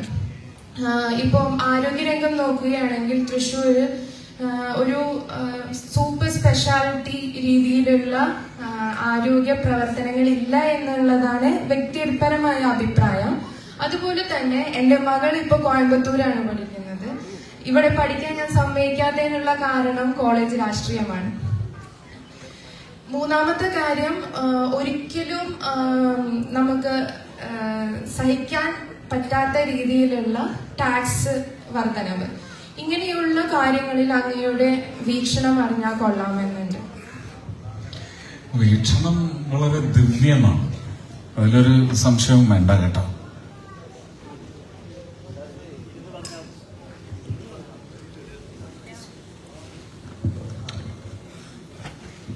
വളരെ ദിവ്യമായ വീക്ഷണമാണ്. ഞാൻ നേരത്തെ പറഞ്ഞില്ലേ, ആ ഒരു സോഷ്യലിസ്റ്റിന്റെ പെർസ്പെക്റ്റീവിൽ നിന്ന് എനിക്കിതെല്ലാം കാണാൻ പറ്റും. പ്രധാനമായിട്ടും കേരളത്തിന് ഇങ്ങനെ ഇമ്പോസ് ചെയ്യേണ്ടി വരുന്ന ഒരു പശ്ചാത്തലം എന്ന് പറയുന്നത്, Kerala government has never been a money generating government. It has always been a bill collectors government. അല്ലേ? അങ്ങനെയല്ലേ? നമുക്ക് ഇൻവെസ്റ്റ്മെന്റ്സ് ഒരുപാടുണ്ടായിരുന്നു. FACT വളരെ ശക്തമായിരുന്നു, ടൈറ്റേനിയം വളരെ ശക്തമായിരുന്നു. അങ്ങനെ എണ്ണി പറഞ്ഞ് നമുക്ക് അവതരിപ്പിക്കാൻ പറ്റുന്ന അഭിമാനകരമായ ഒരുപാട് പ്രൈവറ്റ് ഇൻവെസ്റ്റ്മെന്റ് പ്ലാനും നമ്മുടെ പ്ലാറ്റ്ഫോമൊന്നും അത്ര മോശമൊന്നും ആയിരുന്നില്ല. എനിക്ക് ഇതിനൊറ്റ ഉത്തരമേ പറയാനുള്ളൂ. 2016 ശ്രീ പിണറായി വിജയൻ മുഖ്യമന്ത്രിയായതിനു ശേഷം ആദ്യമായിട്ട് പ്രധാനമന്ത്രിയെ കാണാൻ വന്നപ്പോ എന്നെ പ്രധാനമന്ത്രി വിളിച്ചിട്ടാണ് ഞാൻ ആ മീറ്റിംഗിൽ പങ്കെടുത്തത്. അദ്ദേഹത്തിന്റെ ക്യാബിനിൽ തന്നെയായിരുന്നു. എന്നെ കേരളത്തിൽ നിന്ന് വന്നവര് ചീഫ് സെക്രട്ടറി അടക്കം അറിയിക്കാത്തതുകൊണ്ട് എന്റെ വ്യസനം അറിയിക്കാൻ ഞാൻ പ്രൈം മിനിസ്റ്ററുടെ പക്ഷത്താണ് ഇരുന്നത്. അദ്ദേഹത്തിന്റെ പിന്നിൽ ഒരു കസേരയിലാണ് ഇരുന്നത്. ഒരു സജഷന്, മുഖ്യമന്ത്രിയുടെ ഒരു സജഷന് പ്രധാനമന്ത്രി കൊടുത്ത ഒരു മറുപടിയുണ്ട്. ഇന്നൊരു പക്ഷേ FDI ഇവിടെ ഇരിക്കുന്നതിലെ ചാർട്ടേഡ് അക്കൗണ്ടൻസിന്റെ അല്ല, chartered accountants, institute of chartered accountants അല്ല, chamber of commerce. He should know. FDI, foreign direct investment, എത്രയാണ് കേരളത്തിന്റെ പ്ലാറ്ററിലുള്ളത്? 0 എന്നാണ് അദ്ദേഹം പറഞ്ഞത്. It was exactly not 0, somewhere around 10 crores. അത്രയുള്ളൂ. ഇനി നിങ്ങൾ എവിടെ ഈ ഡേറ്റ കിട്ടുമോ അവിടെ പോയി ഒന്ന് പരിശോധിക്കണം. നമുക്ക് എത്ര 1000 കോടിയുടെയാണ് ഇന്ത്യയിലേക്ക് FDI വന്നിട്ടുള്ളത്. കോവിഡ് കാലം തുടങ്ങി, ഏതാണ്ട് ആ കോവിഡ് സീസണിൽ തന്നെയാണ് ഈ ബ്രേക്ക് ത്രൂ നടക്കുന്നത്. അതെന്തുകൊണ്ടാണ് എന്ന് മനസ്സിലാക്കുക. മൈൻഡ് സെറ്റാണ്. ഇൻവെസ്റ്റേഴ്സിന് ഒരു അന്തരീക്ഷം ഒരുക്കുന്നതിനുള്ള mind set. And what is different in Kerala? അത് നേരത്തെ ഞാൻ സൂചിപ്പിച്ച മീറ്റിംഗിൽ കൊളച്ചൽ പദ്ധതി അവസാനിപ്പിക്കണം, അത് മുമ്പോട്ട് പോകാൻ അനുവദിക്കരുത്, അത് വിഴിഞ്ഞം പദ്ധതിയുടെ പൂർണ്ണ പ്രാപ്തിയെ കെടുത്തും എന്നാണ് മാന്യ ഇദ്ദേഹം അവിടെ വന്നിരുന്ന് പറഞ്ഞത്. ഇതിന് സാക്ഷി ശശി തരൂരാണ്. അദ്ദേഹത്തിന്റെ തന്നെ രാജ്യസഭാ MP-മാരായ നാരായണൻ ചേട്ടനും അതുപോലെ MP രാജേഷ്, രാഗേഷ് കണ്ണൂർക്കാരൻ രാജ്യസഭാ MP, ഇളമരം കരീമില്ല, ടോം ജോസ് അദ്ദേഹം, നളിനി നെറ്റോ, ഇവരെല്ലാം സാക്ഷികളാണ്. മോദിജി തിരിച്ചു പറഞ്ഞത് കൊളച്ചൽ തമിഴ്നാട്ടിലല്ലേ, നിങ്ങളുടെ സംസ്ഥാനമല്ലല്ലോ. നിങ്ങൾ ഏത് സംസ്ഥാനത്തെ മുഖ്യമന്ത്രിയാണ്? നിങ്ങൾ കേരളത്തിന്റെ മുഖ്യമന്ത്രിയാണെങ്കിൽ കേരളത്തിന്റെ ആവശ്യങ്ങൾ പറയും. തമിഴ്നാടിന്റെ ആവശ്യങ്ങളും ആവശ്യകതയില്ലാത്തതും ഒന്നും നിങ്ങളിവിടെ എഴുന്നള്ളിക്കരുത്. നിങ്ങൾ നിങ്ങളുടെ വിഴിഞ്ഞത്തിന്റെ കാര്യം നോക്കിയാൽ മതി. വേഗം അതിന്റെ പണി തീർക്കൂ. നിങ്ങൾ ആദ്യം തുടങ്ങൂ. നിങ്ങൾ എസ്റ്റാബ്ലിഷ് ചെയ്യൂ ഇന്ത്യസ് നമ്പർ 1 പോർട്ട് അല്ലെങ്കിൽ വേൾഡ്സ് നമ്പർ 2 പോർട്ട് എന്ന് നിങ്ങൾ അനൗൺസ് ചെയ്യും. അങ്ങനെയാണ് വേണ്ടത്. ഉടനെ അദ്ദേഹം പറഞ്ഞത് വല്ലാർപാടം കണ്ടെയ്നർ ടെർമിനലിന്റെ തുരുമ്പെടുക്കുന്ന അവസ്ഥയിലേക്കുള്ള കുതിച്ചുപാച്ചിലിനെ കുറിച്ചാണ് അദ്ദേഹം പറഞ്ഞത്.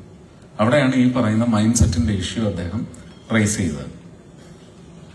पिनराई विजयन जी, वल्लरपाड़म में आप अपना ट्रेड यूनियनिज्म थोड़ा कम करो, ठीक हो जाएगा. This is the problem with Kerala. Anthoor സാജനെ നമ്മൾ മറക്കരുത്. മുംതാസ് ഇപ്പൊ സിദ്ധാർത്ഥന്റെ പശ്ചാത്തലം പറഞ്ഞു, അഭിമന്യുവിന്റെ പശ്ചാത്തലം പറഞ്ഞു. DNA ഇല്ലാത്ത കൊച്ചിനെ കൊടുക്കും എന്ന CPI വിദ്യാർത്ഥിനിയോട്, CPI വിദ്യാർത്ഥി പ്രസ്ഥാനത്തിന്റെ ഒരു അംഗം ഒരു വിദ്യാർത്ഥിനിയോട് ആരാണ് വിളിച്ചു പറഞ്ഞത്? അവരാണ് കേരളം ഭരിച്ചുകൊണ്ടിരിക്കുന്നത്. എവിടുന്നാണ് ഈ ചങ്കൂറ്റം വരുന്നത്? എന്ത് രാഷ്ട്രീയ അധമ ചിന്താഗതിയാണത്? എത്ര വയസ്സുണ്ടാവും അയാൾക്ക്? എന്ത് പൗരബോധമാണ് ഈ പറ്റങ്ങൾക്കുള്ളത്? അവരെയാണോ നമ്മൾ വെച്ച് പൊറുപ്പിക്കേണ്ടത്? ഈ വളർന്നു വരുന്ന വിഷങ്ങളാണ് നാളത്തെ ഈ സംസ്ഥാനത്തിന്റെ ദുരന്തം. ഇന്നേ ദുരന്തമാണെങ്കിൽ പിന്നെ ദുരന്തത്തെ എന്ത് വിളിക്കണമെന്ന് ഇനി പുതിയ കോയിനേജ് ഉണ്ടാകണം. ലെക്സിക്കനിൽ അതിന് പുതിയ ഒരു വാക്ക് കണ്ടുപിടിക്കണം, അല്ലേ? അപ്പൊ കേരളത്തിന്റെ പ്രശ്നം അതാണ്. വിഴിഞ്ഞം എന്ന് പറയുന്നത് കേരളത്തിന്റെ ഒരു ഗോൾഡ് മൈനായിട്ട് മാറും. അതുപോലെ തന്നെ കേരളത്തിൽ വിവിധ പ്രദേശങ്ങളിൽ വരേണ്ടതായി എയിംസ് ഞാൻ ഒരിക്കലും ഓപ്റ്റ് ചെയ്തിട്ടില്ല. തൃശ്ശൂരിന്, ട്രിവാൻഡ്രത്തിനും ഓപ്റ്റ് ചെയ്തിട്ടില്ല, കാസർഗോഡിനും ഇല്ല, കണ്ണൂരിനും ഇല്ല. എയിംസ് വരേണ്ടത് ആലപ്പുഴയിലാണ്. ആലപ്പുഴ എന്ന് പറയുന്ന കമ്മ്യൂണിസം കൊണ്ട് മാത്രം നശിച്ച് നാറാണക്കല്ലിളകിപ്പോയ ഒരു പ്രദേശമാണ്. കേരളത്തിന്റെ ഏറ്റവും സമ്പന്ന പ്രദേശമായിരുന്നു. കിഴക്കിന്റെ വെന്നിസ് എന്നാണ് അറിയപ്പെടുക. ഏറ്റവും വലിയ ക്രയവിക്രയങ്ങൾ നടന്നിരുന്നത് കുരുമുളകായാലും കയറായാലും കയർ ഉൽപ്പന്നങ്ങളായാലും തെങ്ങിന്റെ ഉൽപ്പന്നങ്ങളായാലും വളരെ സമ്പന്നമായ ഒരു പ്രദേശമായിരുന്നു. എന്താണെന്ന് വിമോചന സമര നേട്ടങ്ങൾക്ക് ശേഷമുള്ള ശേഷിപ്പ് എന്താണ്? അവരും ഇന്ത്യൻ പൗരന്മാരില്ലേ? അപ്പോ നമുക്ക് വികസനം കൊണ്ട് ശ്വാസം മുട്ടുന്ന പ്രദേശങ്ങളുണ്ട് കേരളത്തിൽ. ആ ശ്വാസം മുട്ടലിനൊരു വലിയ ഈസിങ്ങിന് വേണ്ടി തയ്യാറെടുത്ത് നിൽക്കുന്ന വികസനം കാമിക്കുന്ന പ്രദേശങ്ങളുമുണ്ട്. ആലപ്പുഴ അങ്ങനെ ഒരു പ്രദേശമാണ്. ആലപ്പുഴ വളർന്നാലും കേരളം വളരും, മലയാളിയും വളരും. മലയാളി അങ്ങനെ വളരാനേ, സ്വാർത്ഥത മാറ്റിവെച്ച് അങ്ങനെ വളരാനേ ആഗ്രഹിക്കാം. ഞാൻ പറഞ്ഞതിൽ എന്തെങ്കിലും തെറ്റ് ചിന്താഗതി ഉണ്ടെങ്കിൽ എന്നെ അത് ഇവിടെ വെച്ച് തന്നെ ബോധിപ്പിച്ചു തരണം. കേരളത്തിന് വേണ്ടി സംഭവിക്കണം, ഭാരതത്തിന് വേണ്ടി സംഭവിക്കണം എന്ന് പറയും. പക്ഷെ കേരളത്തിന്റെ രാഷ്ട്രീയ ഭരണ പശ്ചാത്തലത്തിൽ അങ്ങനെ ചിന്തിക്കുമ്പോൾ കേരളത്തിന് വേണ്ടി തന്നെ ചിന്തിക്കണം. അത് ആലപ്പുഴയും നന്നാവണം, കൊല്ലവും നന്നാവണം. എല്ലാ പ്രദേശങ്ങളും ആവാസ വ്യവസ്ഥിതിക്ക് ചോദ്യം ചെയ്യുന്ന ചിഹ്ന സ്ഥാപനങ്ങളൊന്നും ഉണ്ടാവരുത്. അത് രാഷ്ട്രീയ കക്ഷികളാണെങ്കിൽ പോലും ആ ചിഹ്ന സ്ഥാപനങ്ങൾ നമുക്ക് തകർക്കേണ്ടി വരും. ഇല്ലെങ്കിൽ അവർ നേരെയാവണം. നേരെയാവുമെന്ന് തീരുമാനമെടുക്കണം. അത് നമുക്ക് വെളിപ്പെടുത്തി തരികയും വേണം. അത് തന്നെയാണ് എൻ്റെ കേരളത്തിന് വേണ്ടിയുള്ള ഒരു മാസ്റ്റർ പ്ലാൻ. എന്താണെന്ന് ചോദിച്ചാൽ അത് തന്നെയാണ്. നല്ലവർ മാത്രം ജീവിക്കണം, നല്ലവർ മാത്രം അവശേഷിക്കണം, നല്ലത് മാത്രം സംഭവിച്ചുകൊണ്ടിരിക്കണം, നല്ലത് മാത്രം. അത് തന്നെയാണ് എൻ്റെ മാസ്റ്റർ പ്ലാൻ.